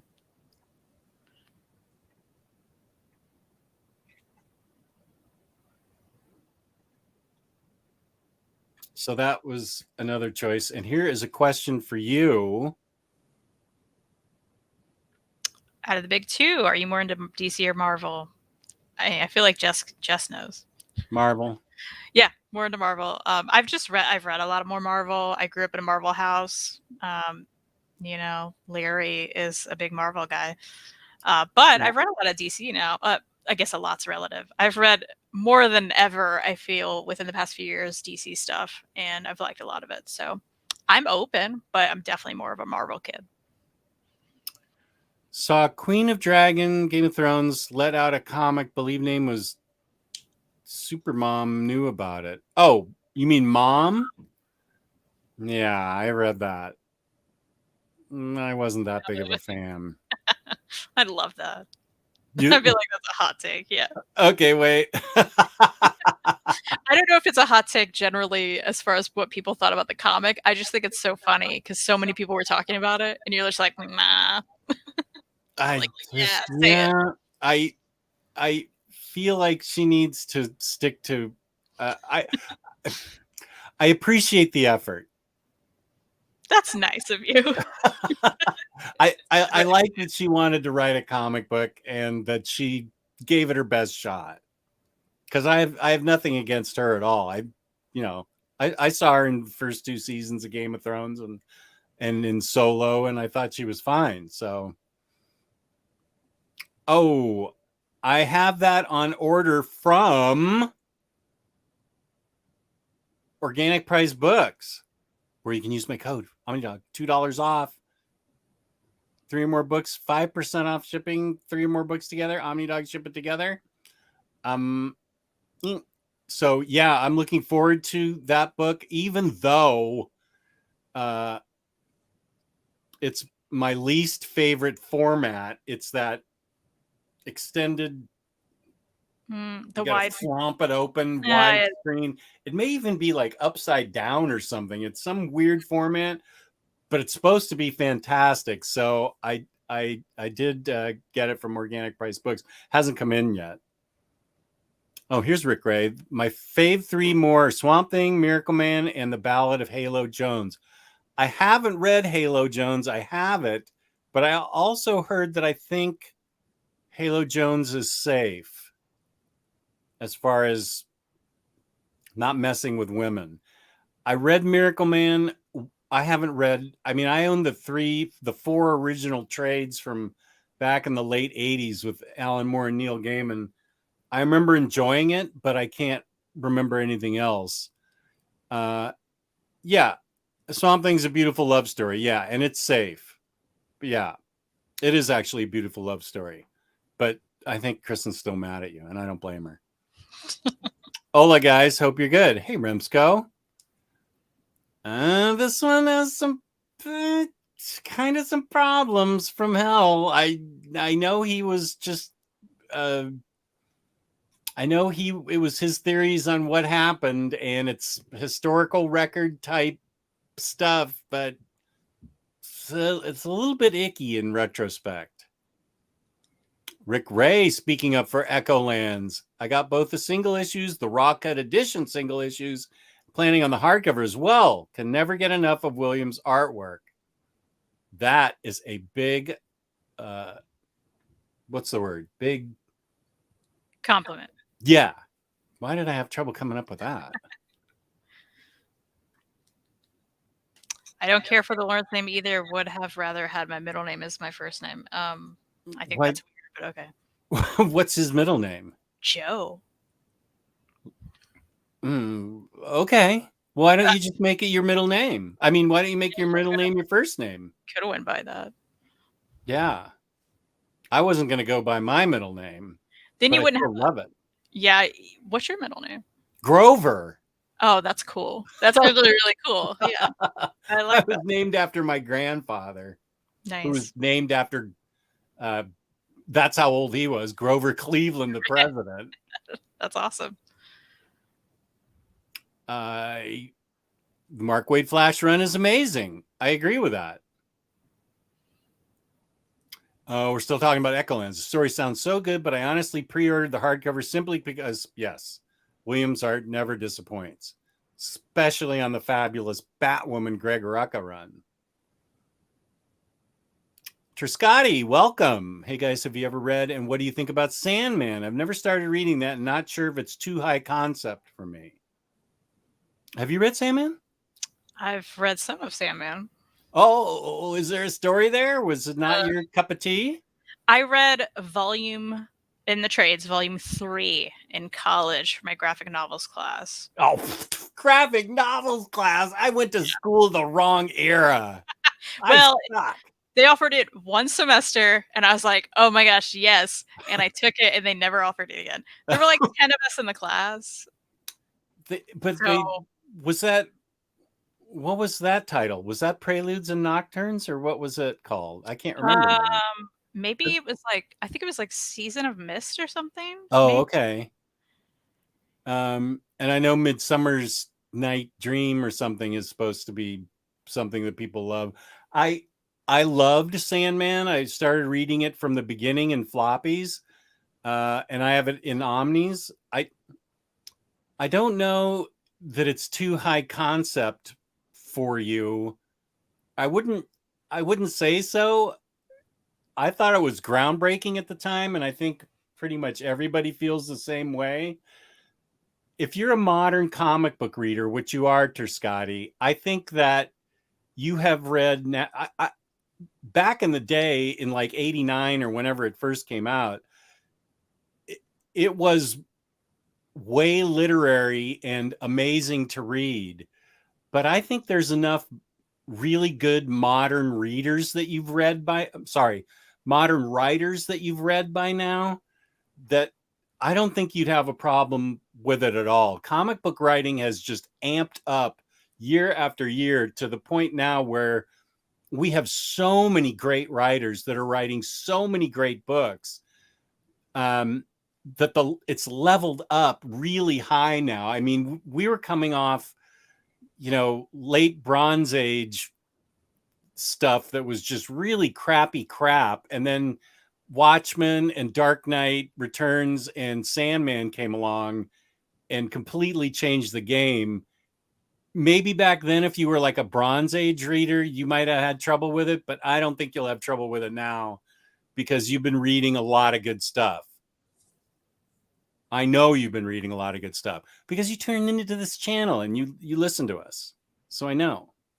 Oh, this is also true. King of Spies by Mark Miller was a good read. Joe Goose and I are going to review that on our next Crime Corner. No women problems there either. That was really good. King of Spies was awesomely awesome. This is my cue to grab another book because King of Spies, this book is also a spy book, Super Spy by Matt Quinn. Have you read this? I have it and I haven't read it. Okay, that's how I was sitting on my shelf. So Super Spy follows the everyday life of spies, exploring their small lies and deceptions, as well as the larger secrets they hide, revealing the nature of espionage and how individuals can be lost in a world of lies and deception and still manage to find redemption. So I kind of have a love-hate relationship with Matt Kent. I've read a lot of stuff I like from him, a lot of stuff I really don't like from him. So I kind of am. I know what you mean. Yeah. So, will I like this or not? I don't know. But I haven't read that, so I'm not sure. Nicholas says, Sandman, and since you are not a native English speaker, I will translate this instead of like what I do with James Abel and read it word for word, because he is a native English speaker. Sandman is one of the best ever. Many say it's in a league of its own. Right, Nicholas, you are right. Remember the NES days when you ran out of lives? You had to start the entire game over. Yeah, that's right. The NES, I had like Super Mario Brothers and Link, the Legend of Zelda. Did I have to start those games all over when I ran out of lives? Holy smoke. Yeah, I'm trying to remember, like, I had a Sega. I was a Sega kid. I never had an NES, but I mean, I went over to my friend's house and played that. But I feel like there had to have been checkpoints at some point, right? Because that's a lot to start over. And I finished both those games, so I would have never been able. I'm sure there are some games that must have been like that, but not the ones I really remember the most. I have a distinct memory of the Lion King game. Do you remember that? I don't. You didn't? Okay. Okay. On the NES? I had it for Sega, but I think it was on all the platforms maybe. Oh. But you played as Simba, and there was this part of the level. Anybody who happened to have played it, let me know. But there were giraffes that you like jumped on their heads and like jumped over and over, and you were trying to get to the end, you know? And sometimes the heads would like go down and you would slide off. Anyway, that just popped into my head. And I remember having to redo that part. I don't know how many times. I was so frustrated. And it got to the point where I was like, okay, I don't feel like I'm playing a game anymore. This feels like a chore and I'm done. Yeah, I got that way with the N64 on a bunch of games where I was just like, I am not going to redo this level for the 2000th time. I'm walking away and I'm calling it a day. Farhan, just what's the other Miller book recently, which you said was good? Something about the retired, like James Bond. That's King of Spies, Farhan. It's like retired James Bond who comes out of retirement, finds he has 6 months to live, and decides to right some old wrongs in the bossest way possible. It's really good. Yeah, Mark Miller, he must be in a good space, a good headspace. Maybe he was going through some troubles for 15 years or something. I don't know. But now he must be happier with himself now that he has $10 billion from Netflix because he's writing good books again. Oh, more Larry. This is Kristen's show. It's a lot. I found Larry's channel the other day and didn't even realize that he was related to Kristen. Haha, love all your channels. Directly related, in fact. Directly. They just don't understand what we Larry have together. I've adopted him as my YouTube father. We are basically siblings, Kristen. Well, then we're fighting like siblings. Next question. Have either of you watched Sandman? We covered that a little earlier. We haven't, but we're excited to do it. Oh, we're excited to watch it. Nameless, exactly, Marcelo. On the scale of 1 to 10, Grant Morrison, that's an 11. I mean, I had no idea what was going on in that book. And then at the end, Morrison said, you've got to read these 3 or 4 other books to understand what I'm saying here. And I said, what the hell? I'm not going to read a bunch of other books so I can understand this book. Explain it in the book, what I'm reading, the comic that I'm reading. Nobody got time for that. I was very unhappy. Invisibles, filth, and name. Yeah, Rick, you're exactly right. Yeah. I did. Thank you for noticing. Looks good. Thank you. Yeah. My hair doesn't go down anymore. It goes out. So I'd be like, this is too old a reference for you, but Professor Irwin Corey, he was a comedian back in the day, and he had hair that just went out like this. And I'm just like, what? I can never grow my hair long again because it would just stick all the way out. It's ridiculous. Nameless, yeah. Colleen Doran is such an underrated artist. Oh, Orbiter was great, and Gone to America. Now, I don't know that one. I did have a chance to, in that 2019 Awesome Con, I got her to sign my Ocean / Orbiter book. And I said, what was it like working with Warren Ellis? And she said, it was interesting. And that's all she would say. And now you feel like you get it. I guess I get it. That's all she would say. I mean, She's very nice woman.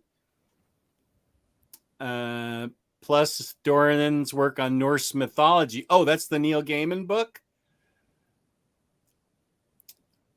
Do you guys have any Matt Kint Rex? I've been wanting to get into him. Well, we do both have sort of a love-hate relationship with him. I liked a lot Mind Management.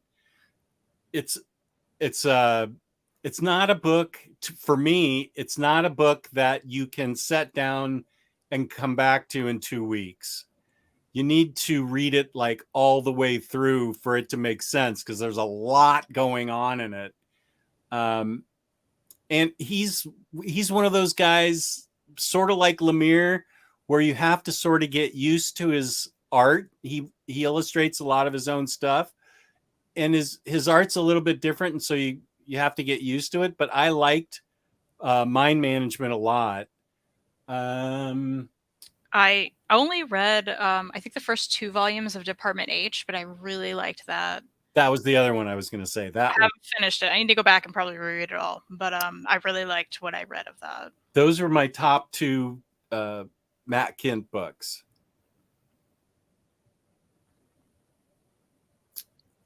I have not read any George R.R.R. Martin at all, including Game of Thrones. My daughter has read all the Game of Thrones books, which is astonishing.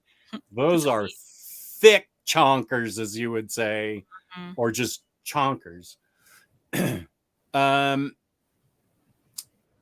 So let's see. Oh, have any of you read the Neil Gaiman Library AC series from Dark Horse? I haven't heard many people talk about it.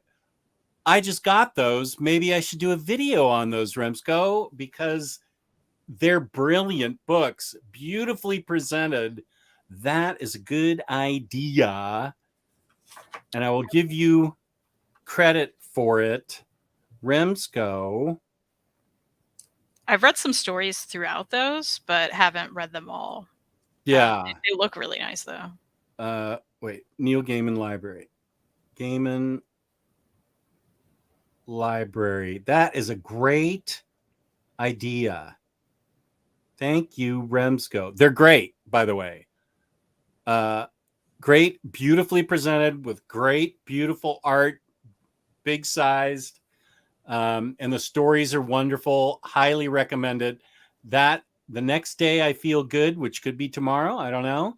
I should do a bunch of videos, and that should be one of them. Yeah, see, that's the problem with those kind of books, is that they stick out 7 inches, 8 inches from your regular thing. And then like that Private Eye by Brian K. Vaughan, I just ended up sticking it up, on its spine and sticking it in there because they always jut out. Oh, this sounds good possibly for you.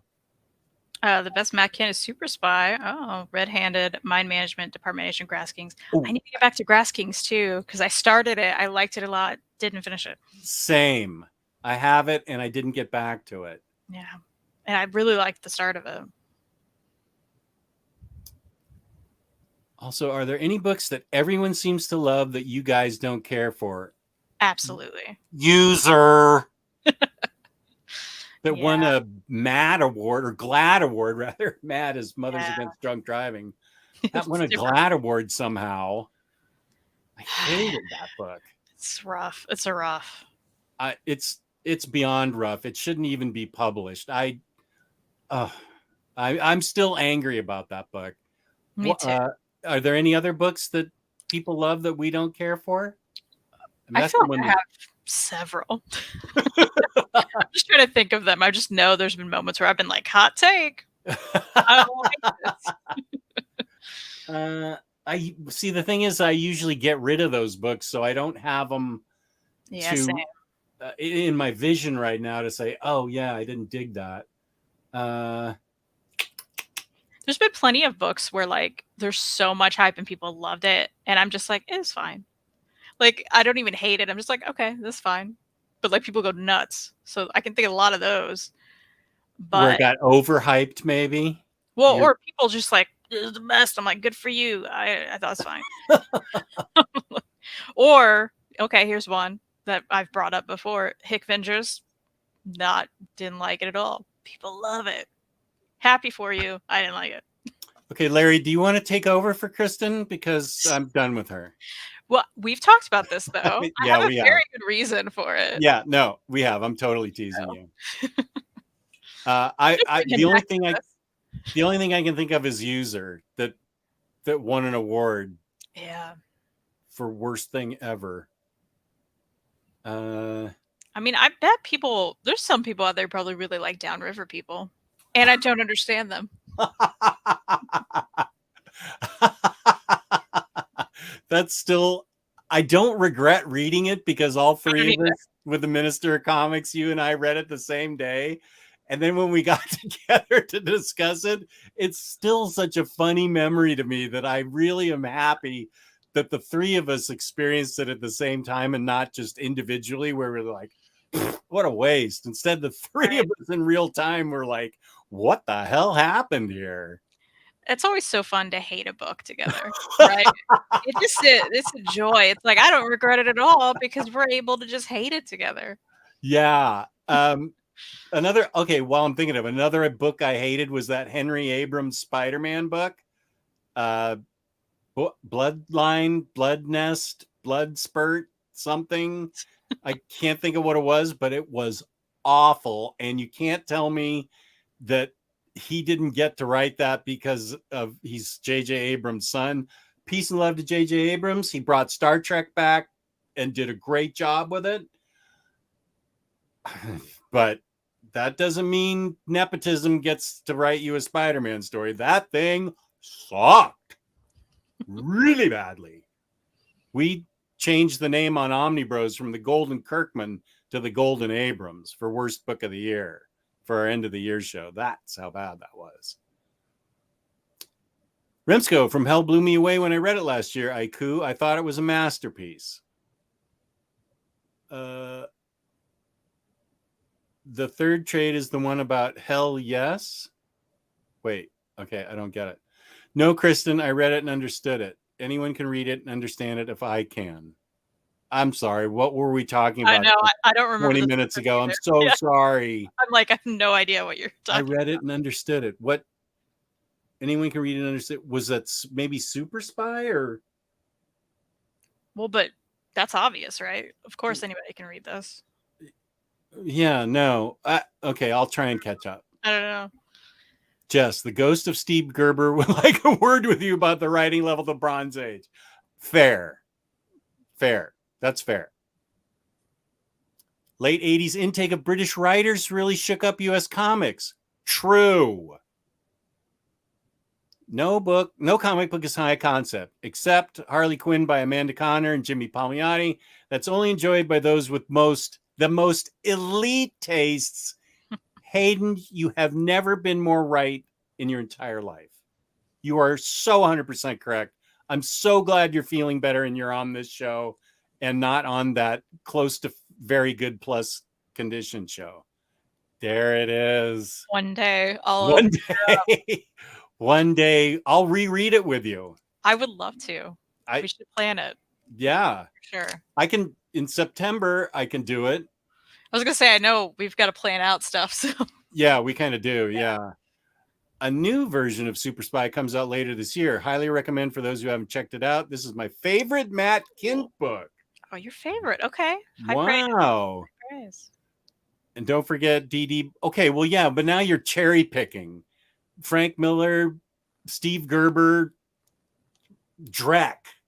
The latter part of the Bronze Age was just Drek, except maybe Moon Knight. Okay, and I'm mostly a DC reader, so and Marvel's a relatively recent thing, the past 20 years for me.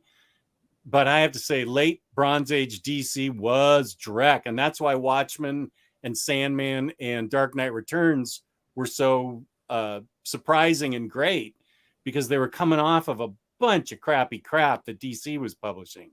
So I don't know about I don't know about Marvel. And Miller's DD is so much deeper and layered than many give it credit for. True. Legend of Zelda was the first game with a battery that let you save. Oh, okay. I really dig your logo, Razor Ramen. What's the significance of your name? I mean, I like the Razor Ramen. Is there anything? Do you do ramen reviews on YouTube or anything? Yeah, and are you really into ramen? Like, are you really into ramen? You have to be. Yeah. Call me Popgun. Frank Miller Omnibus reprint coming this year. It's the second best DD run of all time. Don't at me. I'm not going to come at you. Whatever.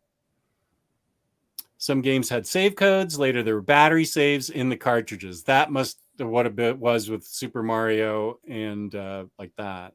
I do remember that, like having to or even like the Game Shark, right? Putting that in and then putting like the other thing. Yeah.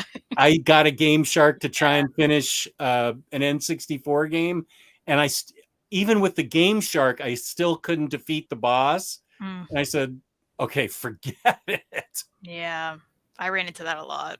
Oh, The Lion King is coming out for the Switch, or it's already come out for the Switch. Oh yeah, it's out. It came out with it was like a dual pack of like the Lion King game and the old Aladdin game, which I also loved as a kid.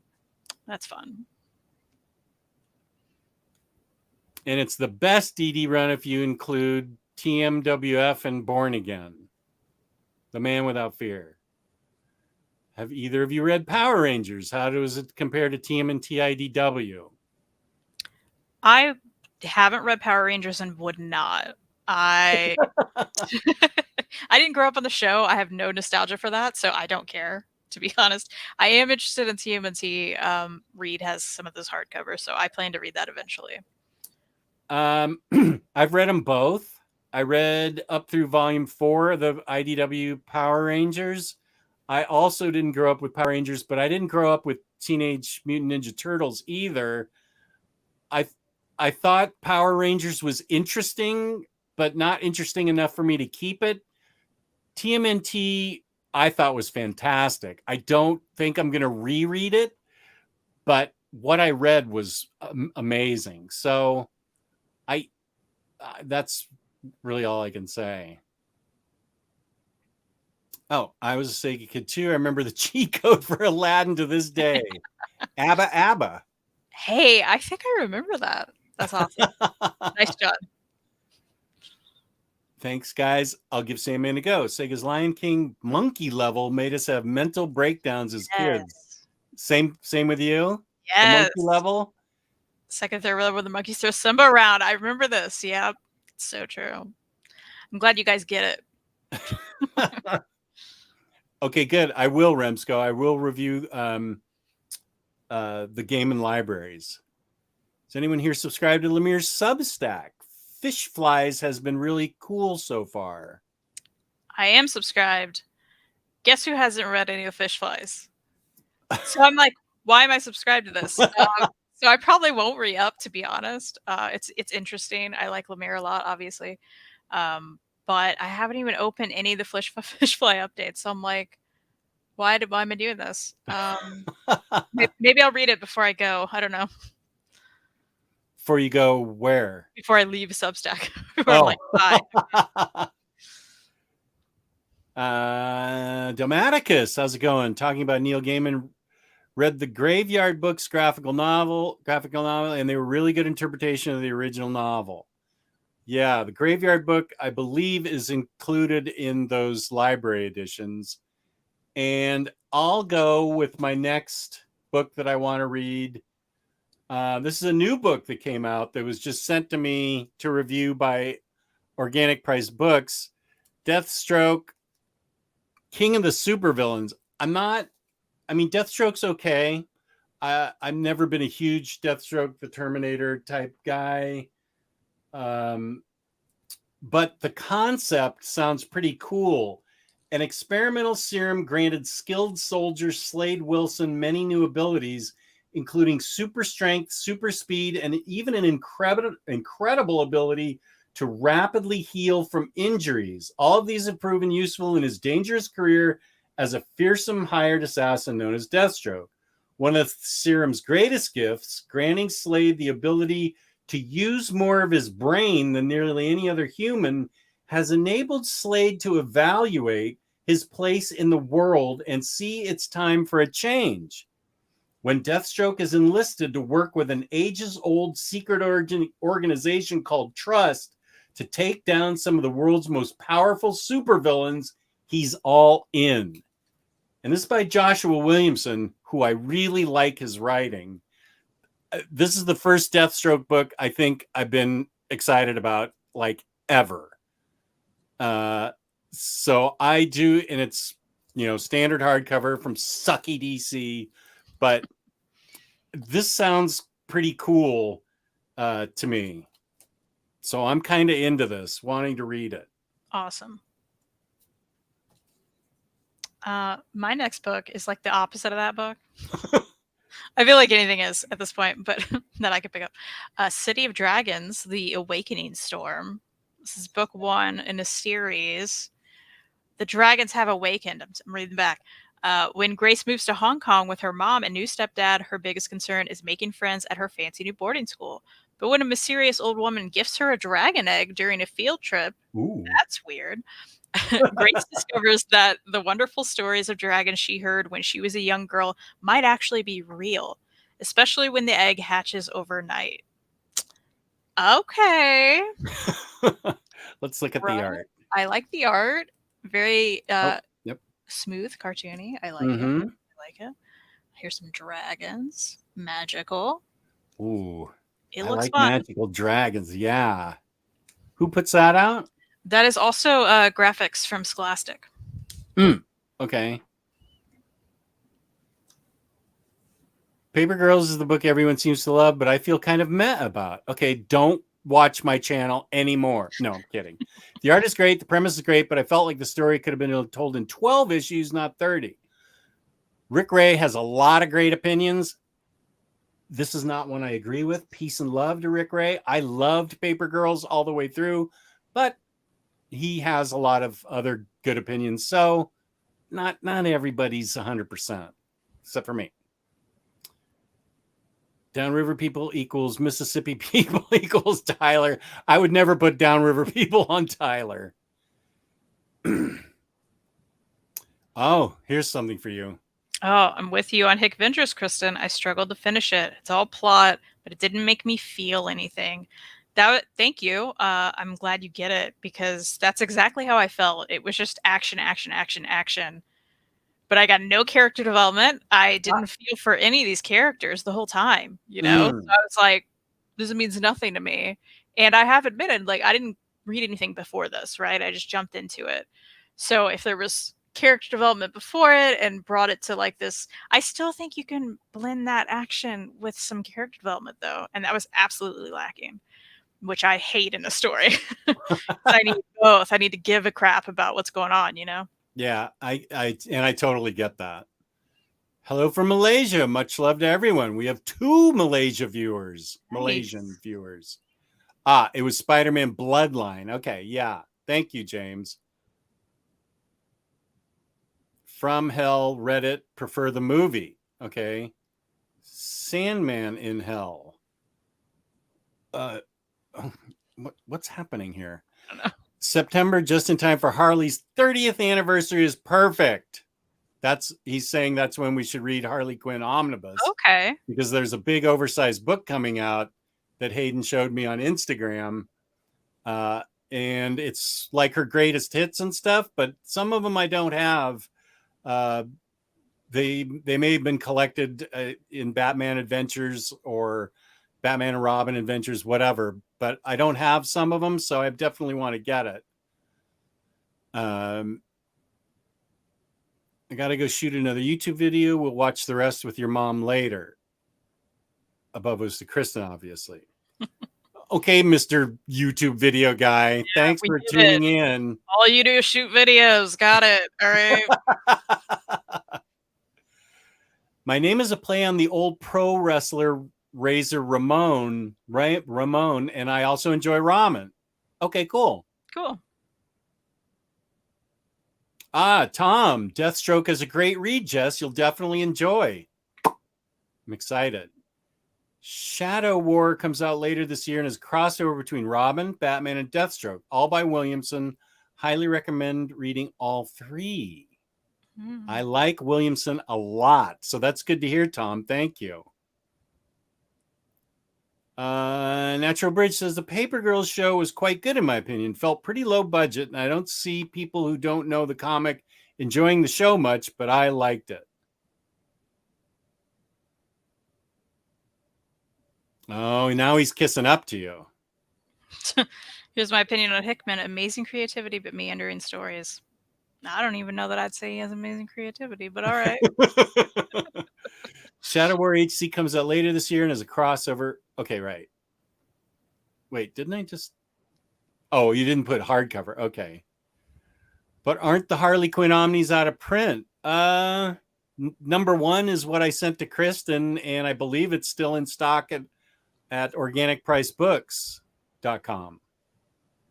I'm almost positive it's still there.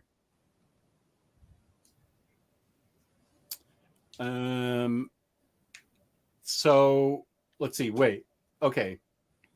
The next book I'm going to show is 3 volumes that I never finished. I dug the first volume a lot, but never finished it. And that is Pretty Deadly by Kelly Sue DeConnick. I really dug the concept, but it's been so long. I think it's another death personified type thing. Pretty Deadly, no. Okay, The Ballad Was a History. Diving beneath the sun-soaked strips of 1930s Hollywood land where the best and brightest are dimmed and brilliant the grandeur. Whoa, wait, what's going on? Okay. I can't find... Oh my gosh, I haven't read this in so long, I can't even remember what it's about. I feel like death's personified in this, like similarly in East of West, and it's a whole thing and a whole long story, but I really dug the excuse me, I really dug the first volume, which I can't remember at all. I must have read it when it came out. And the art is really boss by Emma Rios. So yeah, I'd like to read all 3 volumes of Pretty Deadly. Okay. Here's Chris. How's it going, Chris? Hey, Chris. Thanks for joining. All right, I grabbed another book that I know you've read, which maybe I should stop doing, because what if you pick all of them? But this one's been sitting on my shelf longer than I knew you'd even read it, to be fair. But I know you liked it, I think. And that's The Highest House. Yeah? Oh, that's by wait, don't tell me that's by Mike Carey. Yes. Yes, which you really like this, right? I loved it. Okay. I feel like there's a lot of words on the back of this, so I'm not going to read it. But all I really remember is you liked it a lot, and I really like this art. Yeah, it's a great, really neat book.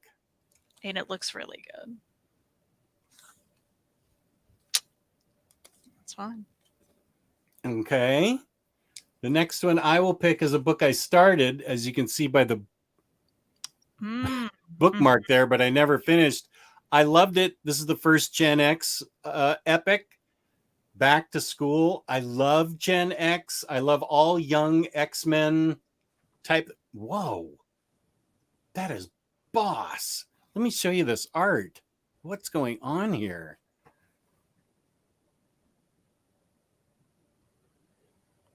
Who the heck is that? What the?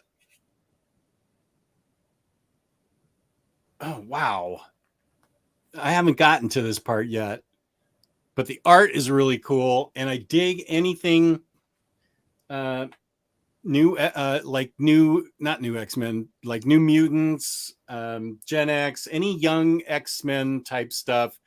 I like even better than regular X-Men. So I like all the, I like the young X-Men stuff. And this is an epic.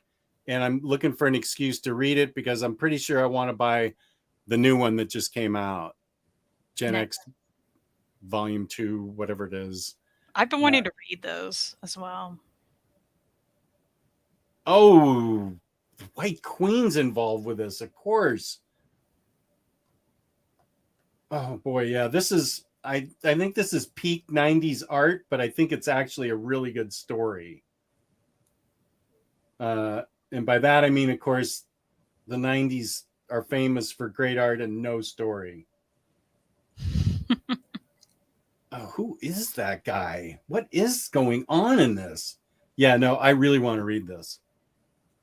Nice. All right. My next book is Bunny Mask. Ooh, I've been interested in this. Yeah, read it. Tell me about it. I'm going to tell you about on the back. I actually picked this up again at Heroes Con for cheap on my friend Steven's recommendation, who loves it. So, sealed in a cave before the dawn of man, released by a crazed madman, Bunny Mask walks our world once more. What? But for what dark purpose does she use her unnatural powers? And what's her connection to B. Foster, a young girl murdered by her father 14 years ago? In order to save his life and his sanity, one man will have to discover the truth of what waits behind the mask. Oh, I have heard a lot of good things, and this art looks good. So wow. Now is that one and done, or is that a continuing series? It's a continuing series. I just have this first one to try it out, But I think here's Sasmurf. Sasmurf has something to say. Bunny Mask is so good. Really enjoyed, and I'm in the middle of the second mini that's out now. Okay, awesome. I've only heard good things. Oh, now that sounds really good.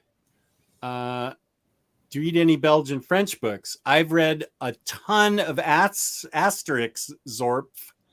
Back in my early 20s, I read a ton of Asterix, and I've been slowly collecting the new paper cuts volumes, but then I stopped because I heard the translation wasn't as good as the earlier translation in the big skinny Asterix volumes that I got as a young man. So I'm going to wait until I read them, the ones I've got, to see if I'm going to continue. I love Asterix. I love Tintin. I haven't read Lucky Luke. I know some of those early Tintins are sort of like early Disney movies. Well, some problematic images. I But believe him himself is also a bit of a problem. So Hergé, yeah, Herge, but so many people back then were, right? So, yeah. Oh, more people love bunny masks. I love bunny masks. Yeah, I met the artist there at Heroes Con because like we were waiting in line and Steven was getting black bunny mask signed. And I was just standing there like, I didn't have it at the time, but he was nice. The guy was nice. Oh, good. Art's really cool. Okay, you agree with me, Zorp, that Asterix is so good? And Marcelo with the timely comment, got reprinted recently. Good. Nice. Do either of you know if there are any good collected editions of Peanuts? I binged the specials and stuff on Apple TV and want to try some Snoopy in comic form. Yes. Yeah. There are hardcovers. A lot of the hardcovers cases are out of print. I think all of the hardcovers are in print, to my knowledge. I have not checked recently. Check out Fantagraphics' website for that. They are doing also paperbacks, which are more affordable.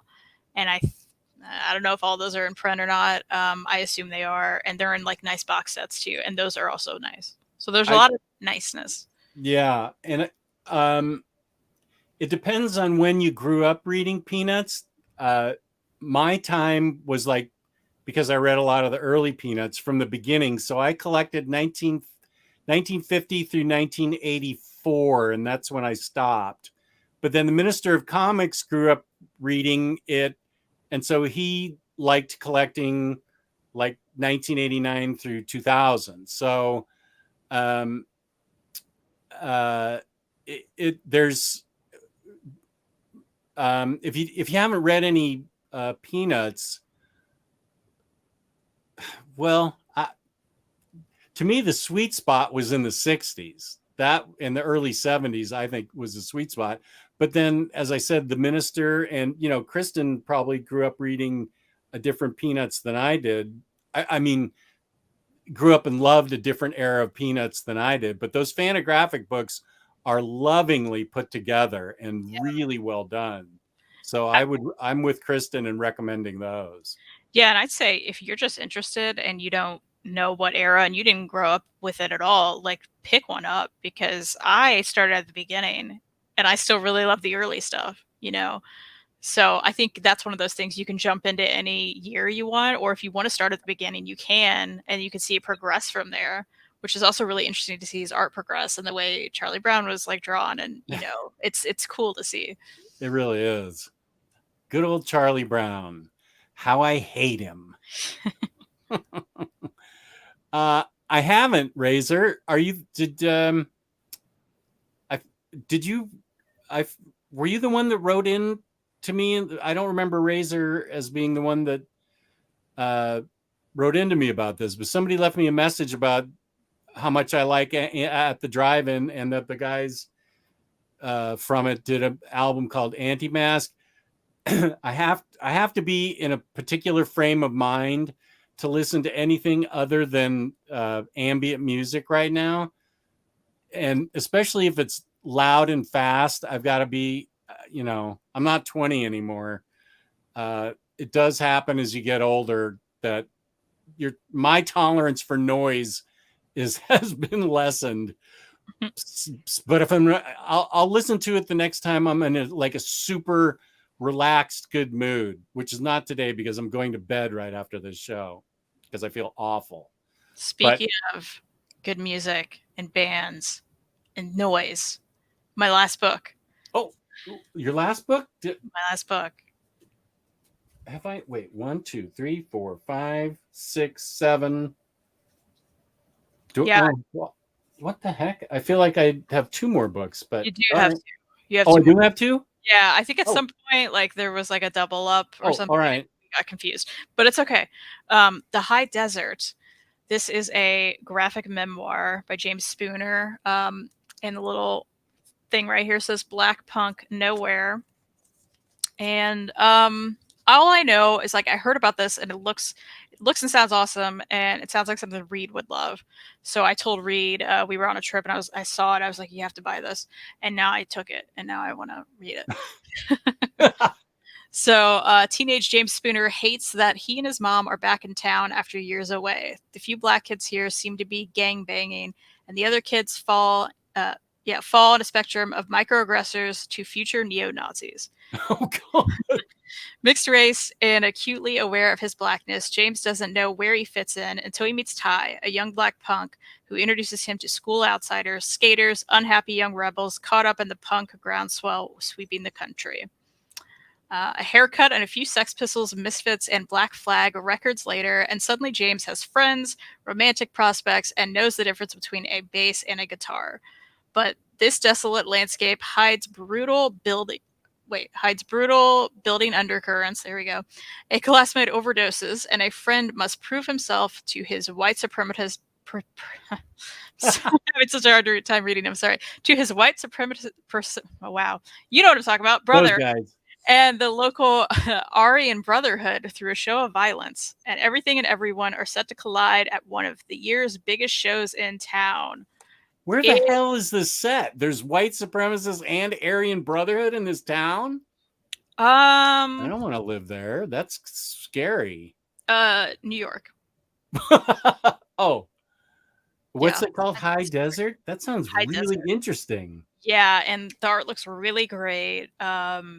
Again, I saw this and I heard it was coming out, and I was like, this has Reed written all over it, you know, anything with any sort of punk anything. Yeah. And also the more, it sounds really good. And it sounds like this guy's life is very interesting. And it combines a lot of stuff that, like, I mean, and awesome people in the back like blurbed it. Like Ian Mackay from Minor Threat, Kathleen Hanna, Bikini Kill, just a lot of cool people on the back blurb. Well, I like that punk made him happier. Yeah, right. And hopefully that's the happy ending here, right? I hope so too. Yeah. You know, yeah. So this sounds great. Let's see. Okay, so you were the one that left the comment. Okay. Yeah, no, Andy Mask is okay. I get it. Yeah, I definitely will listen to it as soon as I feel good enough. Let's see. Just got one of the lads at work reading Valerian at the moment. I think Nicholas was talking to me about Valerian. Got one of the hitting Cinebooks up for the multi-buy deal at Thought Bubble. Gets up to buy one, get one free when picking up 10 books from them at shows. Valerian is an awesome series. Go buy it, collected 7 volumes, get all 3 in every volume. And they're talking about Valerian. Yep. Valerian's cool. I'm sure I haven't read it. Speaking of Belgian comics, just weren't you planning to review the Obscure City series? I can review. I don't have everything yet. It's being reprinted really slowly. I have 1, 2, 3, 4, 5, 6. I don't know that I have everything in order yet. No, I don't think that's Obscure Cities. I have I don't think I have enough in I mean, I could review what I have, but like Invisible Frontier, I've only got volume 2. I don't have volume 1. And I have Shadow of a Man, The Leaning Girl, Samaras, Theory of a Grain of Sand, and The Tower. Does that sound like it's enough for me to do a review? Can I review those? What do you think, Remsco? Again, I have Samaras, Leaning Girl, Shadow of a Man, Invisible Frontier, Volume 2, Theory of a Grain of Sand, and The Tower. And they might not even be filed correctly next to each other, because I think Leaning Girl and Theory of a Grain of Sand actually go next to each other. I don't think I have them filed right. Oh, I believe that. Apple Valley. I've been to Apple Valley. Yeah, that is the high desert for that high desert book. Oh, well, then why did it say New York in the little? I mean, that makes sense. Let's see. That I can totally believe. Oh, okay. It says that there's a vivid interlude into New York's DIY scene. So something. Sorry. There we go. That is considered the high desert. Yeah. That makes way more sense. Okay. Well, then I have 2 more books. I still have one. I still have one to pick for you. The first one is Superman by Tom Taylor, son of Kal-El. Jonathan Kent has his Superman's gone on some. I haven't kept up with. There's a big gap. I haven't read any of Infinite Frontier or Future State, but I think I understand enough to know that Superman's off in the galaxy, and Jonathan takes over for him, and it's Tom Taylor. Tom Taylor's Superman. I don't really feel like I need to say anything else. It's Superman. Tom Taylor. It's the only Tom Taylor book. Oh yeah, I haven't read Injustice either, but I got to read. I'd like to read this Superman, son of Kal-El. And then a complete collection, Moon Knight Legacy. A new day is dawning, and with it comes an enemy unlike any Mark Spector has ever faced. Ooh, this looks really good. This is a rare Moon Knight book I haven't read because I love Moon Knight. Like, as almost as much as I like Batman, but I've read more Batman than Moon Knight. And I still haven't finished the series. So this would be Moon Knight Legacy Complete Collection. Okay. I've got yours picked. Next, Imagina. Do you happen to have all of the released Trigun Empire? Yes. Or all of Corto Maltese? Yes. To review? Corto Maltese is a long series that I have not started yet. I could probably read Trigun Empire and get to it easier than I could Corto Maltese.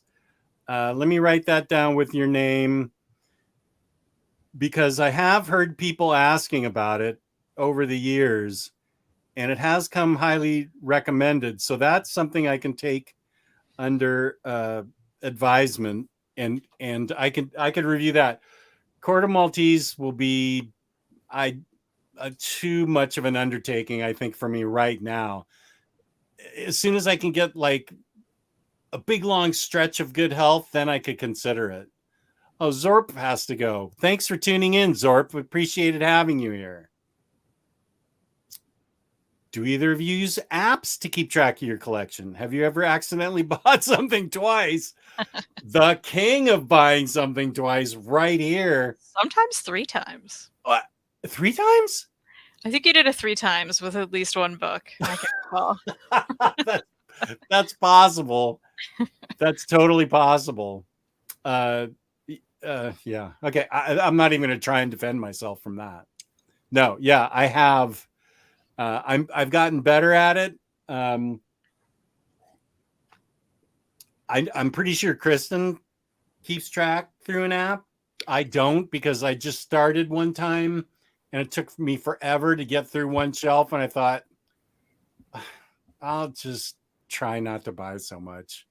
Yeah, I gotta say, I used to use CLZ for their comics tracking, and I still have that. I haven't touched it in probably over a year. And I will say it's become just easier to I'm curating my collection more, getting rid of a lot more, not buying as much. So if I plan to like go to a used bookstore or something like that, I usually just take pictures of my shelves. And if I need to refer to, like, if I have a volume or something, I can just look at that. And it's much easier than having to update and delete from a database and add stuff. And, so I don't even deal with it anymore, honestly. Oh, Chris says previews says Fever in that place and the Invisible Frontier. Oh, I hope it's volume 1. are coming out in November. So if I get those two, then maybe I can do a read through, because I've actually already read Leaning Girl and Theory of a Grain of Sand on their own, and I enjoyed them both. If I can get those two, if they actually come out, because I know they were slow in coming out, and then the pandemic, of course, threw a wrench into everything. If I can get those two, then I could probably do a reasonable review of that. That good. Thank you, Chris. That's good. Okay, I am now picking my 5th book from you. For you.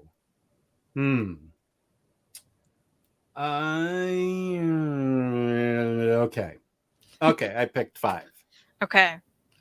Should we go back and forth or take turns with 5, or how do you want to do it? Well, whatever you'd like to do. It's fine with Okay. me. Well, I'll start with I chose My Bad for you. Oh, okay. Let's see. Where is that? Okay. My Bad. And I chose it because it seems like silly fun. Yeah. And I think you're going to have a silly fun time. And that's always good. Great. Yeah. I'll just go down my list. Yeah, okay. Okay. Then I picked Chivalry by Gaiman. Oh, okay. I thought that's one of the more unique books in your stack. And and the art's very interesting. I'm very curious how you feel about it. So, Okay. and I know some Gaiman can be hit or miss. So hopefully it's a hit. Okay. You said what? Not all of it. Some of it. Then I had to pick Scarenthood. Okay. Because I agree. The title's great. I love a cartoony art with like a horror concept. Yeah. And I want to know about it because I think I'm interested in potentially reading it. If you like it. If you don't, maybe I'll be like, good, I don't have to read it, you know? Okay, that's fair. Then I chose Generation X. Oh, goody. I chose it because you seem stoked as hell on it. Okay. It's also something I'm interested in. I've been curious about it because I'm with you. I also like a Young Mutant situation. You know, I feel like those are always really fun books. So I've been curious about it, as well as you've already started it. So half the battle's already over for you, right? Actually, I'm going to have to restart it. It was like 4 months ago, so it's all right. Well, darn. Well, it seems like you're stoked about it anyway. So. I am still stoked about it, yeah. And then finally, maybe a shock to the audience, I don't know, but I am choosing the Tom Taylor Superman. Oh, wow.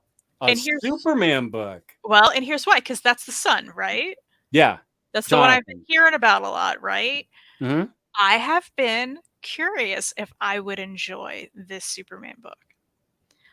And because Superman is such a point of difference between us, I need to know your thoughts and opinions, as well as from a perspective of if someone goes into like not interested at all in Superman, will this person like it? And by this person, I mean me. So you would be the best one to give me your opinion on if I would even like it. And of course, you're stoked about it, and Tom Taylor's your boy. So there you go. Yeah. All right. Good. That's great. Thank you. You're welcome. Okay. The one I wrestled with the most is the one I'll start with the first. I decided to pick Super Spy by Matt Kent. Okay. And then the one I am most interested in finding out about is Bunny Mask. Okay, got it. That sounds rockin'. Okay. Proctor Valley Road. That sounds cool. All right. Good deal. Stuff of Legends. Yeah, I'm sure that everybody thought. Yeah, of course. Yeah, of and course. Of course, I had to pick Harley and Ivy. Oh, of course. Because it's so fun. Yes, yes. All right. I got him. Okay, so here's a good stack of good reading. We hope. Good reading, we hope. Good reading, we hope. Right. You just never know. Here's mine. Mm-hmm. So I have to ask, though, you were wrestling with Super Spy. Is it because there's such a hit or miss with Kent? Is that why? Actually, no. It's because City of Dragons sounded really cool, and I knew that Highest House was great. But Super Spy got so many nice comments from a few people that I thought that because actually City of Dragons I really thought sounded fun. And Highest House I already know I loved. So fantastic. Yeah. Well, I think this would be good reads for us. I have a good feeling. It's not your father's Superman. You will like. My father does not have a Superman. Oh, here's from Hayden. Knowing that you enjoyed Super Sons, you'll enjoy that Superman book. I speak as a fellow Superman disliker. Of course, Hayden, I should have known that you would be the one to go to for that as well. I did love Super Sons, so that's good to hear. I don't know if you said it. John Allison did a cover for Scarent-Hood. Ooh, love that. Let's see if it's in the back of the book. No. There's no collection of covers. Don't spoil yourself. I'm flipping Nick Roche. Oop, did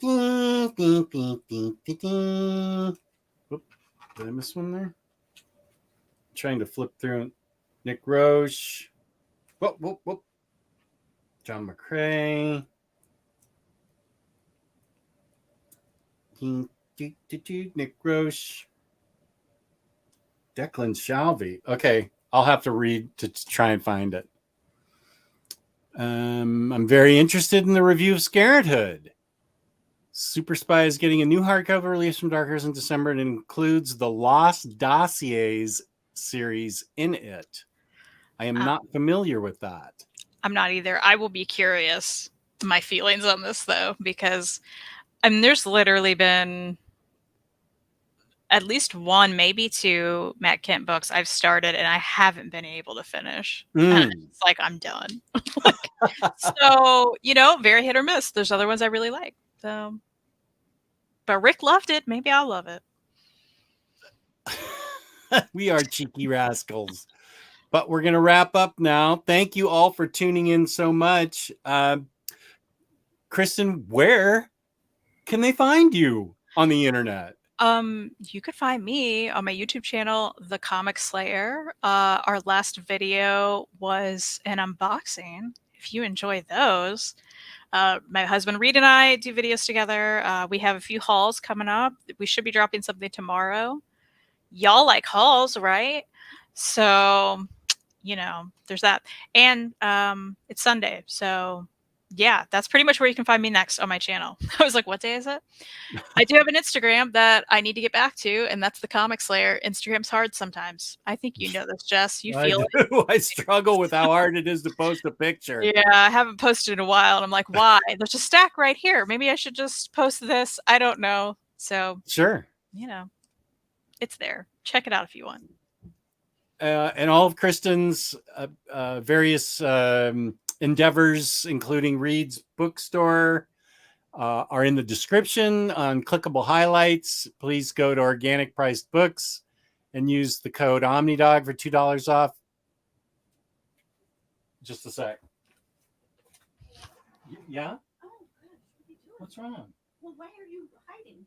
I'm doing the show. I thought you were done in like an hour. Yeah. I thought something was wrong. She's like, Jazz, what? She thought I was done. Okay. You can find all of Kristen's stuff in the description with clickable links, Organic Price Books. You can find me on OmniDog's Vault on YouTube and OmniDogs_Vault on Instagram. I think it was just a misunderstanding. She thought I was she thought I was done and just wasting time down here. And no, it's my show. Because of course, I went about an hour and a half past what I told her I was going to do. So peace and love. Thank you all for tuning in so much. We really appreciate it. You guys are all great. And thank you all. And thank you, Kristen, for taking part in this endeavor to choose books for each other. This is fun. Of course. Thank you again for having me, and thank you everyone for watching. And Comic Slayer is better than Larry's Library. Come on. Let's do one more. Rock and roll! OmniDog!